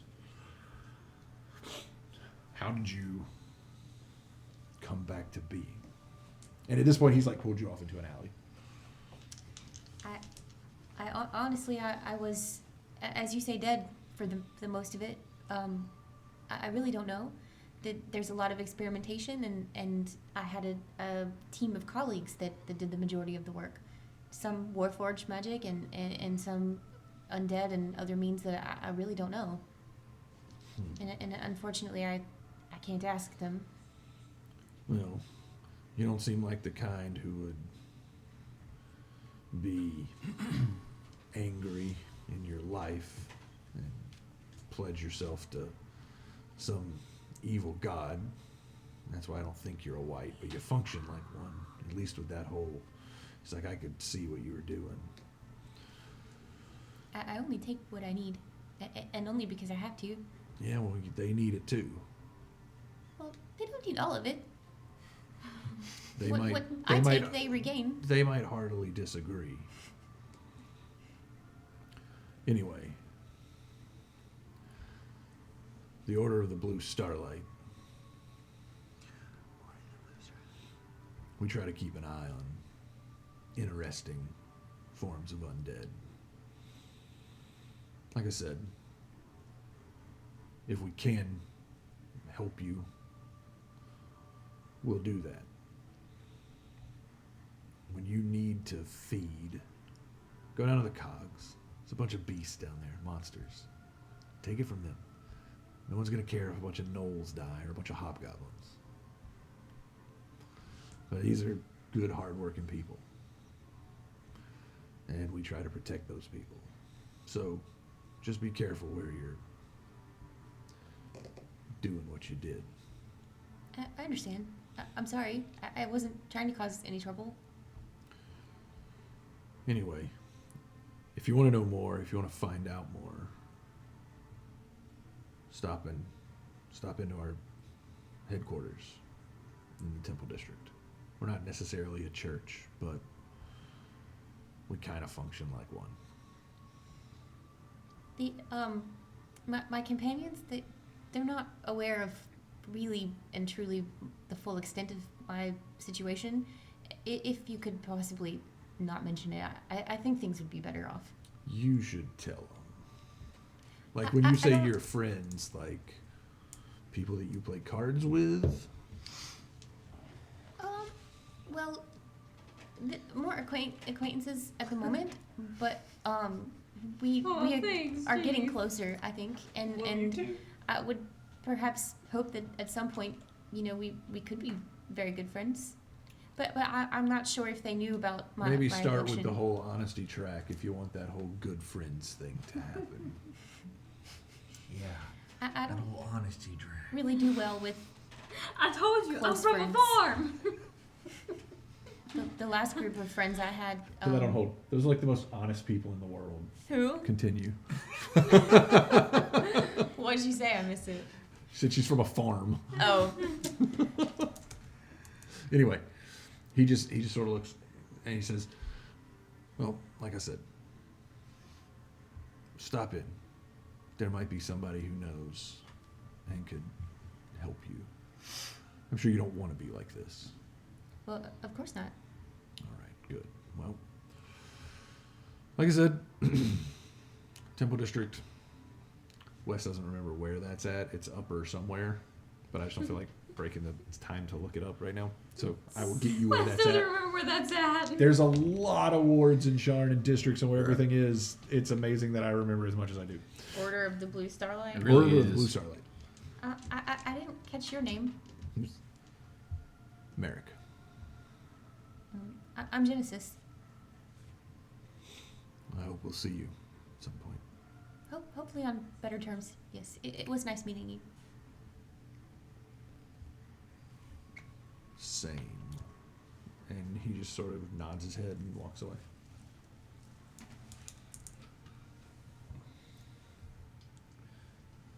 Little Genesis intrigue there. A little spoopiness. All right. So the I want to. oh, okay, yeah, go ahead. Wow. You this play is all the D&D happening. you want. Fuck this shit. Just until you kick us out. I don't I have to work will. tomorrow. After eating the pheasant, Uh-huh. I'm gonna walk up to Gendrix. Okay. Yeah, you see he's trying out different instruments and you know. I'm currently tooting on a flute a little bit. Do you have that armor in the bag that our good friend, name escapes me, was wearing? Yes, I do. You mind if I grab it? I'll hand off the bag to you. The whole bag? and- Alright, cool. Yeah, I'll say just put it on in private. Probably a good suggestion. No, All actually, Oligar's not always the most forward thinking. I mean, it's not too many people in here now, but No, but a disrobing half orc might startle someone. this is fair. But if you don't need any bodyguarding now, I suppose that is my role in your entourage, unless you want me to pick the bones out of your pheasant. No, I think we're okay. We just keep an eye on Riven. I think we'll be okay. No one here seems to be paying much attention to me currently, anyway. Then I will be upstairs for a moment. Okay. Yeah. So as you pull the armor out of the bag, it's incredibly light. Nice.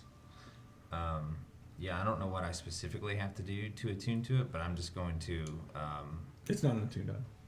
Okay, then I'm actually just gonna not put it on. I'm actually gonna chill upstairs for a minute, Okay. and then before I come back down, I'm gonna put it on. Okay. Yeah. When you put it on, it's incredibly, like I said, it's incredibly light. Give me an Arcana check. Arcana check. 13. Probably gonna be a 14. Skills. 14. 14.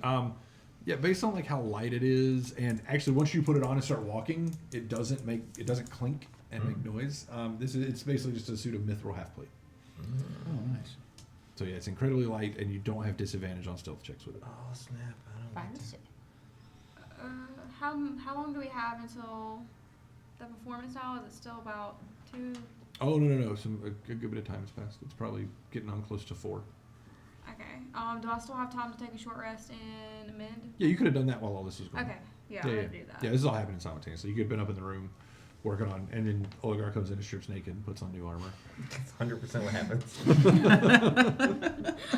You don't even warn me. Probably not. I normally don't put actions like in your mouth, and But- but I know that that's what's gonna happen. So Yeah, I mean, when you know, you know. yeah. Yeah, you just see, you're like, hey, Riven. Bruce Almighty. Funny thing about pleasure. Now. Okay, so When in Rome. so yeah, the evening kicks around. You're all back in the tavern, and sure enough, at 6 o'clock, the place is full. Like you guys are, like they brought out some extra tables, like folding tables and stuff, like that you guys are sat at, because people that are paying money are getting the nice stuff.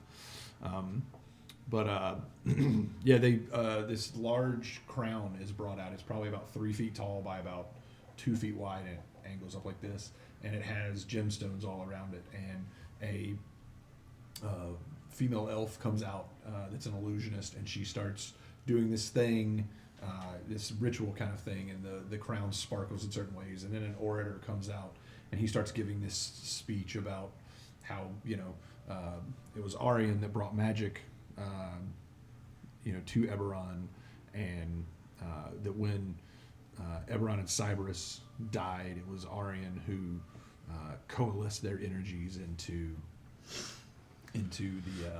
the ring of Cyberus, into the land that is now Eberron, and it was Aureon who bound Kyber after Eberron sacrificed himself to destroy Kyber. It was Aureon whose magics were able to bind him in the underworld, and it goes on with this litany of things. When the Daelkyr attacked centuries ago, thousands of years ago, and brought their aberrations, it was Aureon and Boldrai that worked together, but it was Aureon's magic that kept things. And the whole time, this illusionary show is going on with this crown and these lights and everything, these gemstones sparkling. At the end of about an hour of this like litany of things. The illusionist spins light all around the crown, and the crown disappears, and the orator steps away, and several more people sort of step to the front, and they just say, "All hail! Praise to powerful Aureon!" And everyone raises their glasses and does that, and then they look to you to begin your performance. I'll start playing something kind of raucous and upbeat. Yeah, you can see people get into that. They start. There's a space cleared out in front of the stage. Like the gambling tables have been moved to the side. They're still functional, but there's a space to dance in the middle of the floor. And yeah, Yeah, I'm keeping time by like kicking the baseboard of the stage with the tip of my toe. Okay. Like and like playing a good song on the viol, and like I've got my volume turned up a little bit with by tapping on my stone. Yeah, and I'm keeping an eye on the crowd. Yeah, so give me a performance check with advantage. Do I get double advantage? I've got advantage already. No, I can't create double advantage. Too bad. Extra advantage. That did nothing because they were both 13s, but that's a dirty 20. Yeah, okay. Yeah, no, it's really good. After the first, 45 minutes or so, Contortia does come to the stage, and she tells us, everyone who has come this evening to the Open Maiden, we welcome you to the celebration of great Lord Aureon and his crown, and our fantastic bardic entertainment for the evening, Mr. Gendrix de Fierlon. And she kind of touts you up and says a bunch of things that probably aren't true about you, about like where you hail from and such. As she's saying these things about me, I'm gonna do a little prestidigitation, like make my hair like kind of fluff in the wind, and my clothes are kind of like billowy a little bit. Yeah. And Easy breezy cover girl. yeah, maybe he's born with it. Maybe it's thaumaturgy.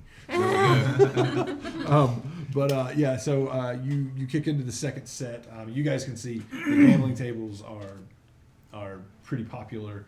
There's a lot going on. You see there's people in very elegant top hats and long coats, and everything looks super snazzy. Do you guys want to do anything? Did you say we were able to get a short rest in? Yeah, if you wanted to get a short rest, you could. I'm kind of just like walking around the room, like I'm trying to just look like I'm mingling a little bit, but like I'm just kind of surveying the room and like kind of trying to keep an eye on Riven and anybody looking like at her. Okay, give me a perception check. You look like Riven right now. Yeah. Okay. That's gonna be a 5. I got lost and I started staring at the fireplace. Yeah, you're like you look around and like there's so many people moving about and the dancing and food being served is a huge feast that you guys are can take part in. But yeah, you just lose her in the crowd of all this. What are you guys doing? I'm actually just keeping an eye on Riven.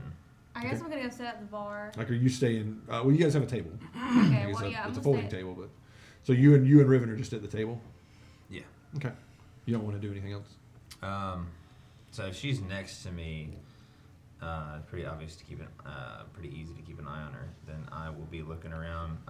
Most of the women here that work here, safe to assume are changelings for the most part.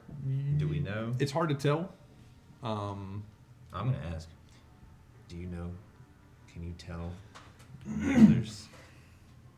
Yeah, let me just. Yo, there's changelings here. I don't know how it works. I'm just asking. I mean, obviously, I can see some of my own kind, but Well, no, I can't do. You do see like a couple of changelings that appear to be working, but you do see also a lot of different type of people. It's easy to tell the people that work here, just because there's a particular type of dress that you can tell, like the coloration and the cut, whether it's male or female, is all sort of similar. So it's easy to tell who the people that work here are. And I'm gonna keep an eye out for any nondescript people. Okay. I'm gonna look for nondescript people. Okay. That's what I'm doing. Okay. Give me a perception check. And 14. Okay. Yeah, I mean, you don't see anybody like when I guess I'm assuming when you say nondescript, you're talking about like the dustmen. Yeah, Okay. like just the previous Yep. MO. Okay. That's Yeah, kind you of what don't- I'm assuming. What You are don't the see anything- colors Huh? that they're wearing? The colors of the place here, Mhm. it's like this aquamarine blue, Okay. Aquamarine. like sort of the color of. Sorry, aquamarine. It's like this, like an aquamarine green. Do you think I need to get some of those clothes? It's possible. You could look like one of the working girls. I just don't know how they're going to come in and attempt to grab you. Well, we don't know if they're going to attempt to grab me in particular. Well, they know who you are. So you wouldn't have to look like one of the working girls. They know what you look like as Riven. I'll immediately change my form to a man. Okay. As he's talking to me. Yeah, I mean it's not terribly out of character to happen in here. She looking like a man. What kind of man do you look like? Like a Um, human, half elf? I got a beard. Okay, that's fair. Um, Same build and everything. kind of, sort So of. kind of. But I kind of want to be kind of a little bit ugly. That Okay. way people won't approach me. Okay, yeah. So you got like a droopy eye and like a crooked nose and. Yeah, Okay. I'm a little bit ugly. So why did you want the clothes if you were just going to look like that? Well, if I can't get the clothes and they know what I look like, I might as well be looking like a little bit ugly. So you don't want them to see you. Well, not yet.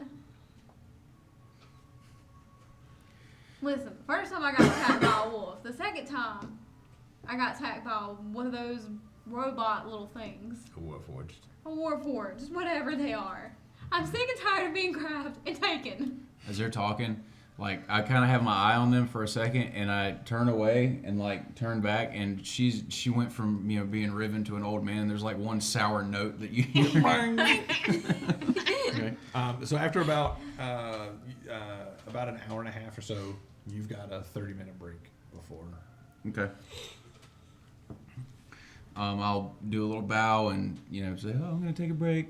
Tip your waitress." And You just create a music box and then just put it up there and play one of your songs. yeah, it plays Peg Like Annie. Yeah. And I'll go God. sit at the table and Okay. join in their conversation. So have you seen anything strange? Well, I mean, she just turned into a man. I noticed that. Really? How'd you notice it? Okay, so we know that Riven can change her voice. Just speak in your regular voice. I know, I had to do it though. Yeah. I had to do it too. I will assume that if you change to look like a man, that you're talking like a man, unless you say differently. I'm definitely talking like that. Okay. Don't do that either. Her voice is ugly too. Go in and I'm gonna have to edit this like headphone alert in 5. 4. I wasn't even that loud. Oh, but it was. Okay, intense. so while Gendrix comes over and sits at the table, you see there are, like I said, you have lots of people that are just kind of milling about. Now it's most people like going to the bar to get drinks, things like that. There are kind of near where your table's at. There's what appears to be some sort of a card table, and there are several very well-to-do looking folks playing cards at the table. And there's a let's see who is at this table. There's a woman that's dealing the game.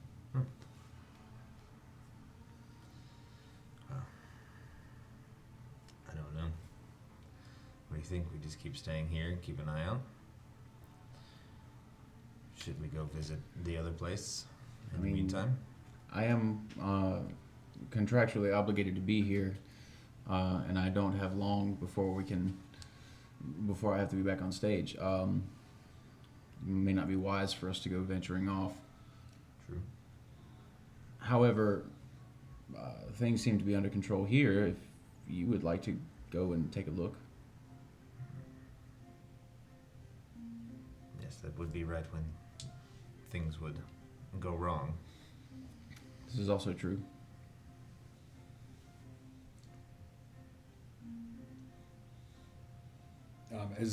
As you guys are having this Are you conversation, still wandering around? Yeah, like she's still several people like come up and like shake your hand and like inquire about your scheduling and everything, and then eventually Contortia does pull you away to talk to, and she's like basically just showing you off.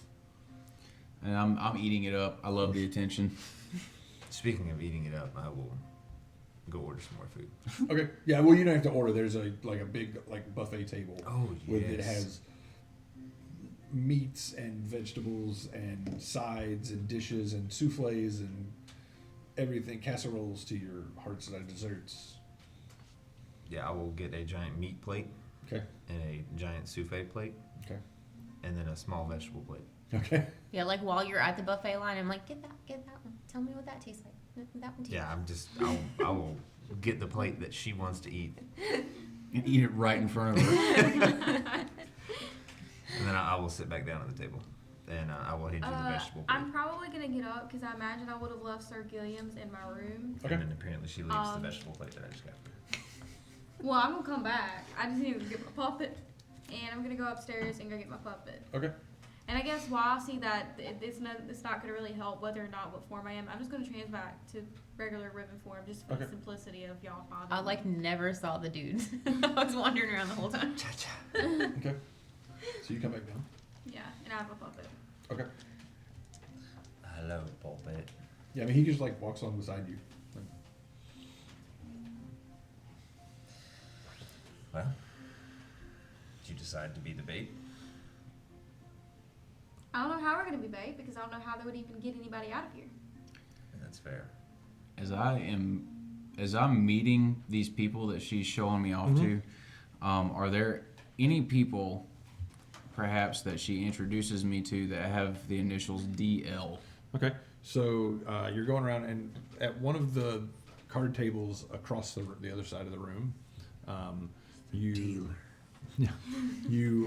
She introduces. She says, "Oh, gentlemen, I would love for you to meet Mr. De Firelon. He is our bard extraordinaire for the evening, and he has definitely been worth every copper we have paid him. I'm sure you'll agree." And the folks at the table are like, "Oh, hey, he's excellent."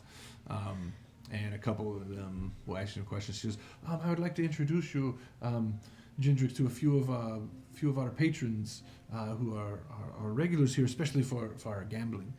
She says, "This is Mr. Phineas Crabbe." Mr. Phineas Crabbe, it's wonderful to meet you. And he says, "Oh, it's quite nice to meet you, sir. Your music is quite entrancing. Perhaps I'll need to book you for a party at my estate one evening." Oh, of course. We can talk booking another time. I will be sure to let you know how to get in contact with me. And Contori says, "Oh, of course, I have his information. You can stop in and see me anytime you would like to, Phineas. Do not worry." Yes, yes. And she introduces you to another guy who's wearing a red top hat with a black band on it. Give me a perception check. Okay. 22. Okay, yeah, you notice on the band of his hat is that old Kenneth symbol. The hammer with the anvil with the hammer sitting on top of it vertically. She says, Gendrix, one of our esteemed patrons, Professor Deragus Alon. Hold on, okay. Professor Deragus? Deragus, Daridras. Okay, Deragus Lawn. Alon. Okay. He says, yes, he is. He just sort of looks. He says, Gendrix, it's quite nice to meet you. As Phineas said, your music was enchanting. As I'm a professor of artifice at Moorgrave. Professor of Artifice. Oh, Yes, that's fascinating work you must do. So yes, I'm a distant relative of House Kenneth. I do a good bit of research for them, finding artifacts and such. Make sure that my family prospers, even though I am not directly of the line. I see. He says, I assume that you've taken your surname because you carry the mark of the House of Shadow. Indeed, I do. I associate lightly with the house these days, but for the most part, I enjoy playing for fine folks such as yourself, Professor. Well, of course, and you do it quite well. Yes, we sponsor expeditions every now and then. It's interesting not being of, marked of the house. I haven't really had to claim an allegiance. I've done a bit of work for each of the three supposed barons of House Kenneth at this point. Ever since the morning, of course. Ah, yes, the morning. Because I lost a bit of family in that dirty affair. We did have holdings in Sire, but Well, either I'm way. sorry to hear that. As with everyone who lost in the morning, but I should be on my way back to the stage, and curious, where was it you said you study again? Well, I teach at Morgrave. At Moorgrave. Well, I see. Teaches most of the professors at Morgrave. I'm sure you know, teaching is a bit of a stretch for what we do there. We are more adventurers and searchers for lost things. I tend to do such things myself from time to time, but Is that so?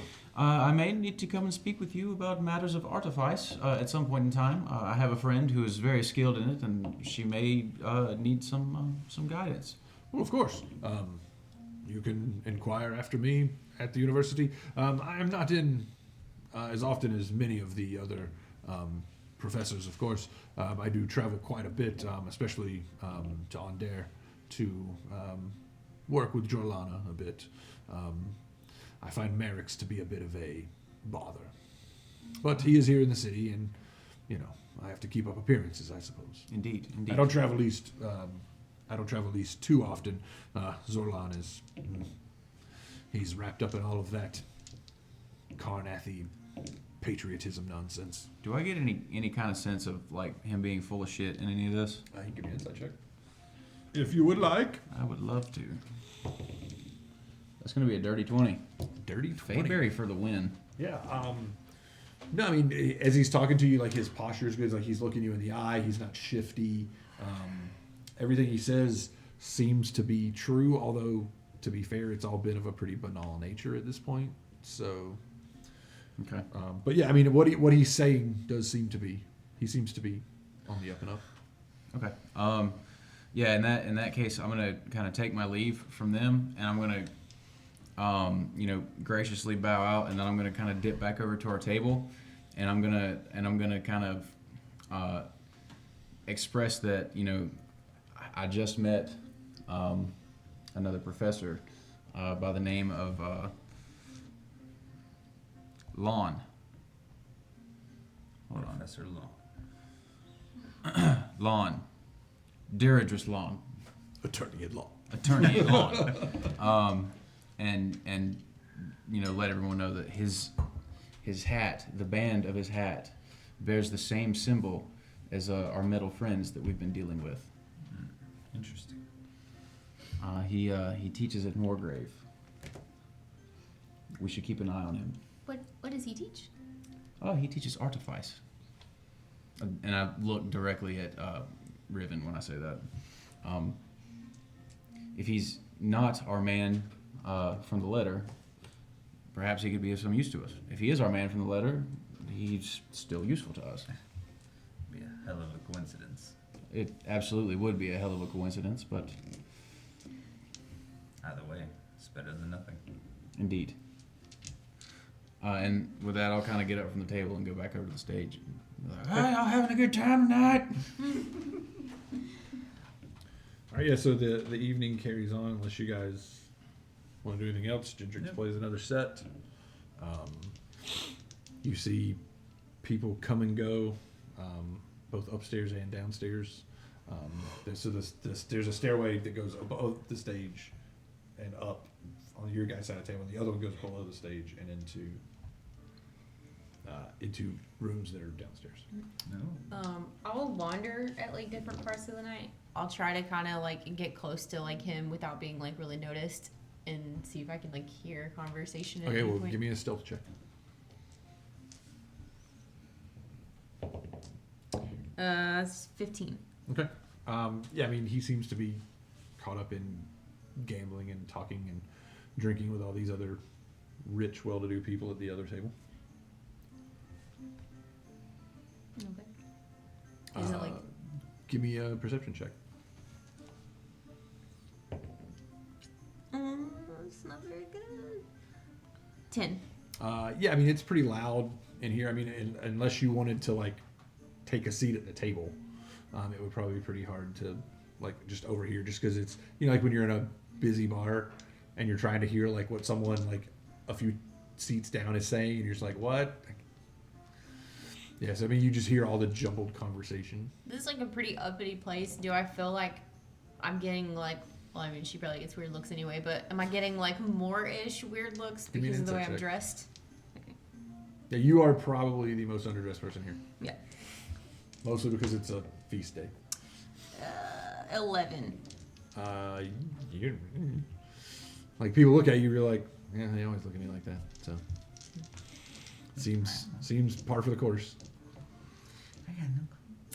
I'm just gonna kind of hang back then, and I'll just like keep an eye on him from like a distance, Okay. Yeah, I mean, once not like again, overly obvious or anything. Yeah, no, I mean, once again, it's a crowded bar. So, you guys want to do anything?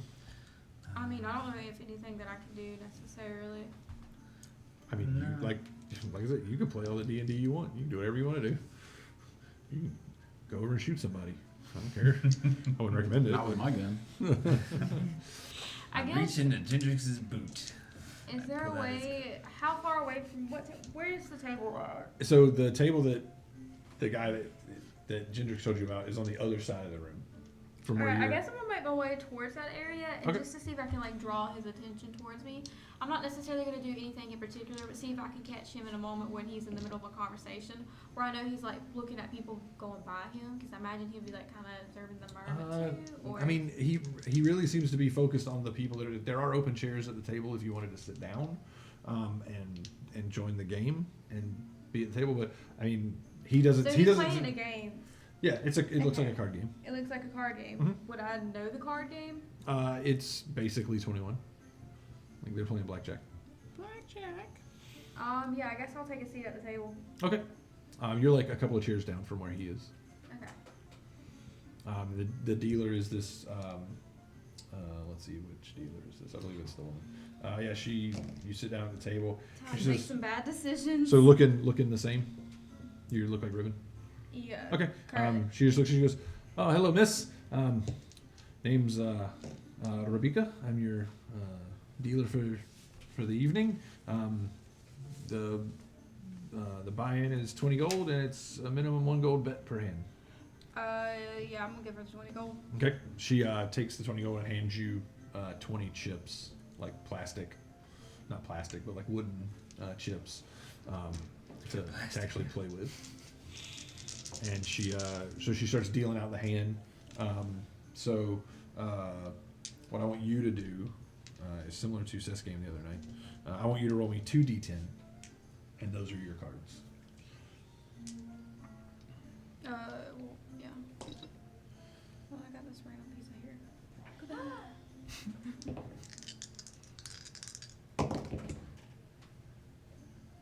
Okay.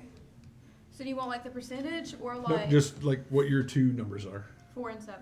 I'll say. So you currently have 11. Yeah, Like, you know how blackjack works, right? kind of, sorta. Okay. I don't really play card games. Okay. So she has a 6 showing. Okay. She goes around to the people, and you see that she goes to the first guy, and he has like a 17, and he says, "Oh no, I'll stay." And she says, "Okay." She goes to the next guy. He's got 10 and a 1, so he's got 21. So she pays him out double. She gets to Dara Draslan, and he's got a 13 total. And he's like, "Oh yeah, go ahead, go ahead." What was his voice? "Oh yes, go ahead. I'll take a card. Hit me." And so she deals him a card with his 13, and he gets to 16, and he's like, "Oh, I hate this situation. You're showing a 6. I have 16. You know what? Let's push it. I'll bet." I also like to live dangerously. And yeah, and so she flips over another card for him, and it's a 4. And he's like, "Haha, 20. I did it." And he's like, "I'm pretty sure I've got this one." And then a couple more people go. A few people go over 21 and bust, and she takes their chips that they bet. And she gets to you. She says, she looks. She goes, "All right, you've got a 11 showing there." She says, "Are you new to the game? I'm just curious if you know like." I'll take a sort- card. She goes, "Well, okay. Well, before you do that, I have to get close to 21, don't I? right." She says, "Well, there's a pretty common strategy. If you have 11, you can do this anytime, but 11 is a good time to do it. You can double down. which means you can double your bet, but you only get one card. But if you win, you have the best chances of getting a 10 because you have 11 to get to 21. Does that make sense? You don't have to. I'm just saying it's a. And some of the guys at the table said. Some of the guys at the table were like, yeah, young lady, you should. I'm gonna double down. Don't know what that means. So you put another chip out. Go ahead and roll a d10. Just one d10. Yep. It's a disgustingly delicious KFC sandwich is what that is. That's a 1. A 1. So you have 12 now. Okay. And so she says, that's the bad luck of it. If you get It couldn't have been an ace. I mean, it is an ace, but that would give her 22. Yeah, That would right. be a bonus. Oh yeah, that's right. So she says that's the bad luck of it. But anyway, we'll see what happens. You might still be okay. I might break. You never know. So she goes to the last couple of and she goes, all right, and she flips over and she has 8. So she turns her next card. She has 13. I'm gonna run out of d10s here. She flips another card. She goes, see, look, you. And she looks to you. She goes, you still won, even though I busted. Like I've got 23. And so she reaches in like the little chip stash she has in front of her and pays everyone out. This is the most patient and kind dealer of poker I've ever seen. I don't know, man. I've been to some casinos with some pretty nice dealers. But so the play continues, and a lot of the talk is about shipping of goods and services. At one point, someone asks, one of the guys says, "So, Darius, can you let us in on any of the advancements that your people have been making with the binding chambers?" He says, This son of a bitch. He says, well, now, if I told you the advances we're making, you might steal some of our information. I can tell you it is a program that is coming along quite well. We're in a testing phase right now. But Meanwhile, over here, Raven's just like, yeah, testing phase. Yeah. And he says, yeah. I think that within another couple of months, I think we'll be able to put an item on the market that might be able to move organics. And the guy just looks at him and goes, I don't really. You guys keep saying that, but I don't think it's going to. He goes, wait and see. Just now would be a good time to invest in House Kenneth. And the guy's just like, I don't know about that. That's crazy. Sounds like insider trading. Where would one invest? But then there's talk of some of the sky jousting tournaments coming up, and at one point in the evening, a bugbear sits down at the table, like 2 seats down from you, wearing like a tuxedo and a bowler hat, and like he's like very freshly shaved on his face. You can't really see his arms and everything. He's wearing a suit, but very close cropped on his facial hair. But big fangs sticking out. He sits down and he starts playing. He plays a few hands. And the guy next to him, you see him, he slips him a note. And the guy next to him just says, we'll have it ready. And he plays a few more hands and then gets up and leaves. I'm gonna get up and leave too. Okay. And do I know? So you so roll me percentile dice. Do you want high or low? High. Okay. 77. Okay, so you got high. So roll me. Let's see. I'm trying to see because you would have played a lot of hands throughout the night. So I'm trying to see how much you're gonna end up winning. Roll me a d12. Okay. D12. We're gonna use this. You said 77, right? Yeah. Okay. Roll me a d12. 4. 4. Roll me 4d6. 46. 4d6. Nice. Do I get to re-roll on a 1 or 2? I So wish. that's Too bad. 6, 7, 12.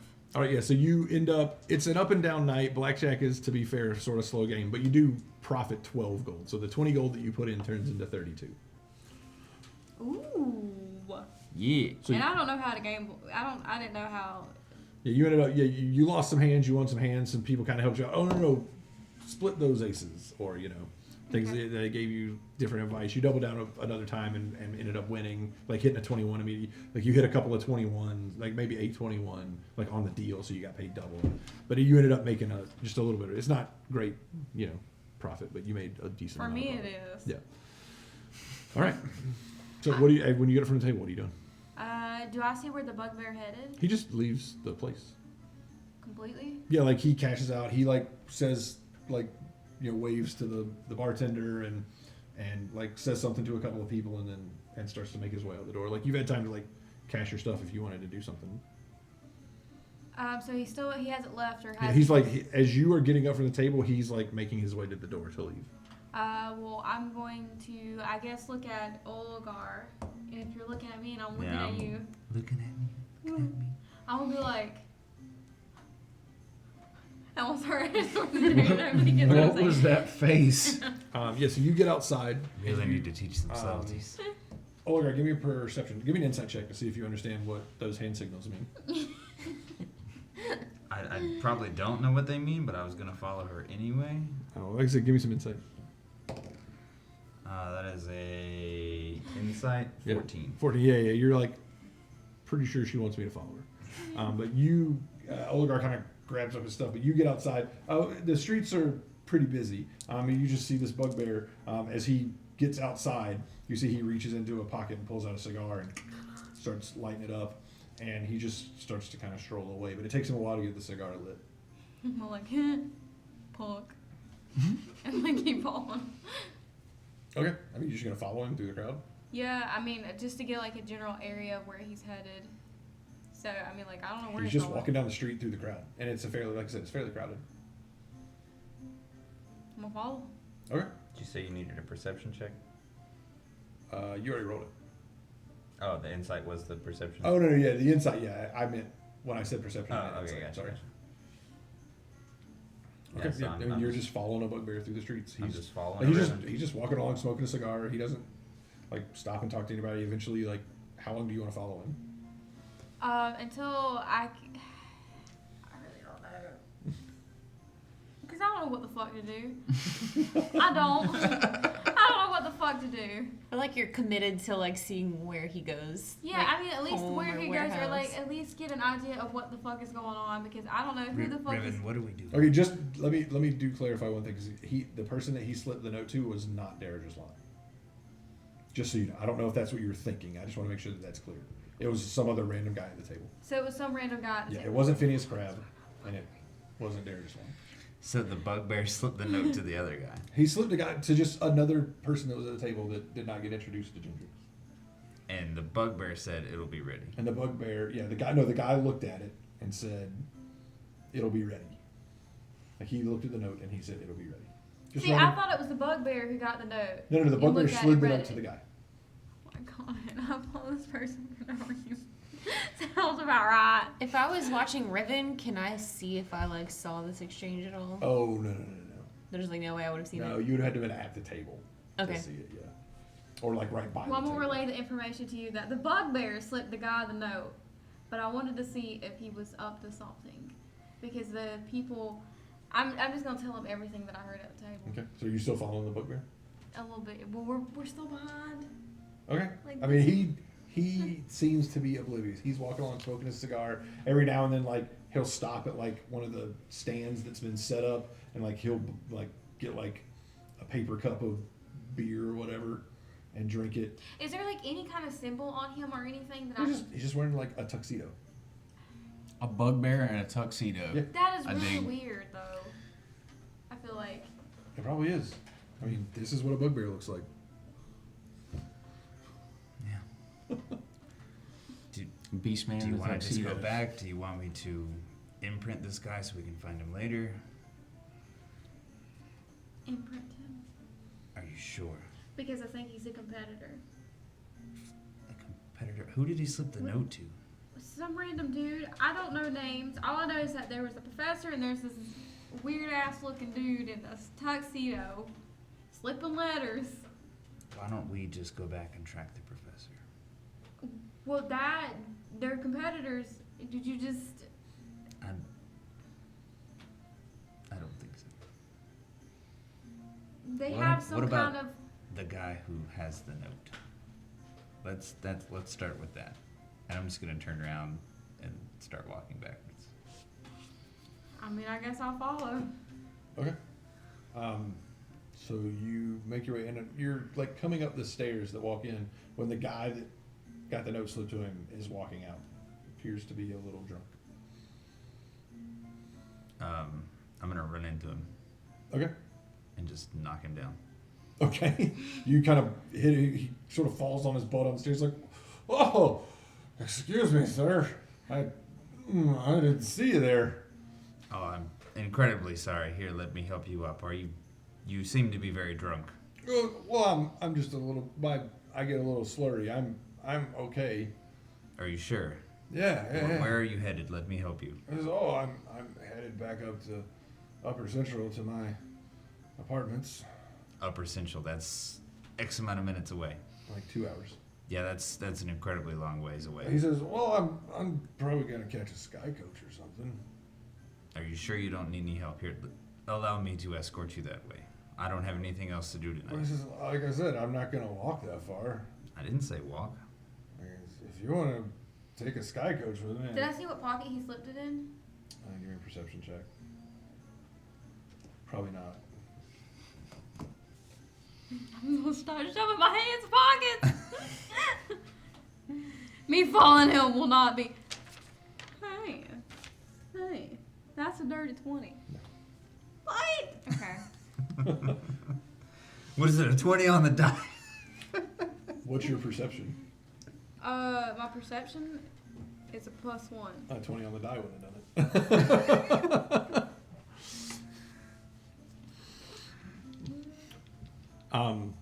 So he says, well, I mean, are you wanting pay, sir, for escorting me back home? I just feel bad that I knocked you down. All right then. Or at least let me escort you to a sky coach. How far away are the sky coaches?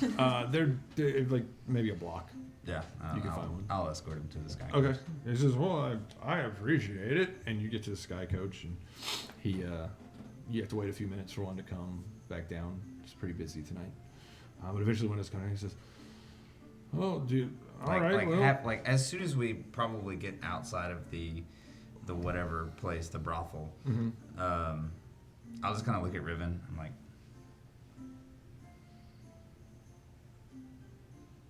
okay, and then I'll just kind of walk with him for a while. Are there any shortcut alleys or anything like that to get to this, or is it all crowded streets? It's pretty much crowded streets. I mean, it's only like a block away, too, to where, like, the sky coach Okay, is. gotcha. But you eventually Yeah, get I'm to the just- sky I'm just coach looking hub, at her. I'm like, and he just kind of says, well, I don't know why you felt you needed to escort me, but I appreciate it, sir. yeah, absolutely. Where did you say you stayed at? He goes, oh, I've got apartments up in Upper Central. I don't live in Sharn. I'm from. He thinks for a second. And he's like, I'm from Flamekeep. No, Thrain. No. Excellent. But I have places here that I stay when I'm in town on business. We didn't catch your name. What is your name, sir? Oh, he says, my name's Titus. Titus Corkington. I'm never gonna get that right. Titus Absolutely. Corkington. Well, Titus. Because I do games and events and things like that. Interesting. Yeah, I've someone an associate paid for me to gamble at these big tables, but they didn't seem super nice in there. They just paid for you to gamble at these tables? Yeah, well, I mean, I set up a bunch of big sporting events for them around the city and around the country. So, we do some sky jousting and things like that. Well, if you need any work done, and I'll just kind of like show them this, just ask for the house and ask for Oligar. Oh, well, I don't know why I'd ever need. I mean, I only deal with people that pay their bills like they're supposed to, but It doesn't have to be that kind of work, but if you never need anything else, they can find me.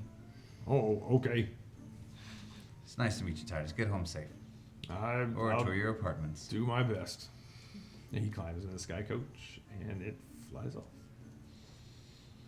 You know, at any point you could have done anything. What do you mean? I don't know. That was your guy. I didn't, you know. Well, I'm not going to reach into his pocket and pull out the piece of paper. I don't even know which pocket's in, and that's going to be a little bit weird. I thought you knew what pocket it was in. Some crazy half-elf just reached into all my pockets. You could look like anyone. How could he identify you? You could have looked like him reaching into his pockets. And when he asked about it, you could have just said, I'm just checking my pockets. That would have been some inception right there. I'm just getting me a cigarette. No, I don't know what to do. I'm going to be honest. I don't know what to do.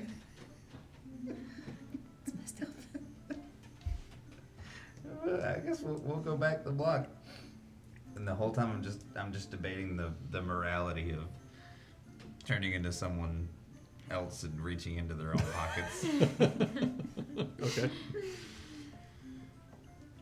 You guys make it back. God, that set is wrapping up. It's really hard to do the possessive form. The bard set is wrapping up, and yeah, I mean, but people are still like gambling and drinking and everything. So Is Lon still there? yeah, he if you guys aren't going to do anything else, he stays probably till about midnight, and then pays his tab and collects his winnings and leaves. I will, for the shit of it, imprint Lon Okay. How long does that last? until he dies. Even like so you can sleep and all that kind of stuff. Or until I decide to imprint someone else. Okay. Cool. I think our best bet's going to the university. Are we having this conversation later in private? Well, I guess so, yeah. I don't know what time. Because, I mean, if he just left, I imagine your set would already be over, wouldn't Oh, it? like by a good bit. What time? It's like midnightish. Yep. So I guess we go back up to the one room with the two beds. So what? And now there are cots in there, I'm sure. I hope to God. Well, it depends. Does anyone actually? I mean, I know you're probably tired. Your fingers are tired anyway. It's been a long day, but no one attacked here. It's entirely possible that everyone has gone to the tunnel entrance. Well, I think we may possibly have a good lead. When Riven told us that, you know, he was working with those chambers, because she overheard it while she was at the table with him, and told us because that's what she did. I mean, that's definitely what I would have relayed all the information. Yes, she did overhear quite a lot of things at the table. His initials line up with the letter we got. You know where he is. We know where to find him otherwise. I say we maybe pay him a visit tomorrow, or we just go to the university and find out if he's there. And if he's not, the three of you, go and meet with the other professor, and maybe I'll take a look in his room. Just so I know, like, what is artifice? Like artificers, like the class artificer. Artificers. They make stuff. Artificers. So like the more like what you do. Kind of, sort of. I'm still considered an arcane puppeteer, but I mean, I have skills in tinkering. Or with the tinkering tools. skills. And I technically made my puppet, so. I'm just wondering, like, would I know anything about that as far as like if I wanted to like go have a conversation with him or? You know what it is, but you've never really built things.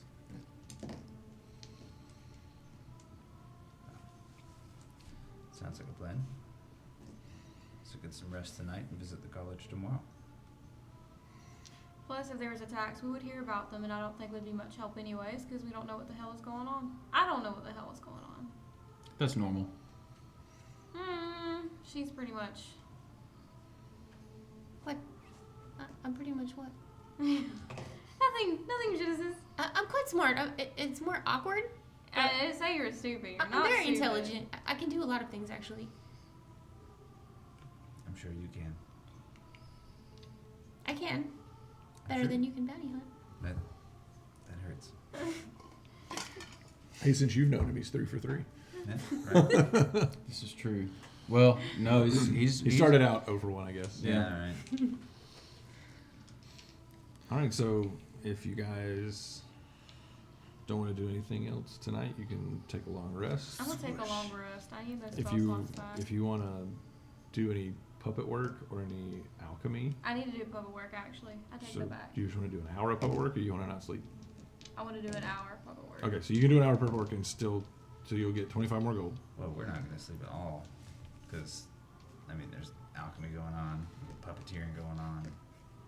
I mean, I figured you- my you stuff just would have to probably think. be I left. just you have- just have to trance for 4 Yeah, hours. I My just have to ass hang is out not for going a to get while. any Well, sleep.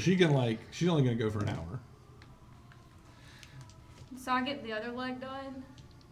I already have one leg. Yeah, done. well, we'll say that you work on like parts of it that can be quiet, so Oligarch can sleep. Like you do some This of is the why legwork. we have separate rooms. So I forego my normal spells if I want to make Nope. like. As part of your long rest thingy, you can make 1 potion off of your potion list if you have the ingredients. What if I wanted to take apart that one that's like the shrink potion? You can do that. Yeah. Okay. You can try to distill it. I will do that. Okay. Give me Arcana check. It's a 9. You destroy the potion. Way to go. Well, it was rolling decent all night, so it's about time for that. So you're halfway done to making another common puppet. You can decide which kind it is when you finish, or you can decide to have it matter. But you awake the next morning, and that's where we'll pick up next time. All right. That's our game for tonight. Deuces. We don't have a tagline, so just keep playing D&D because it's super fun. Indeed.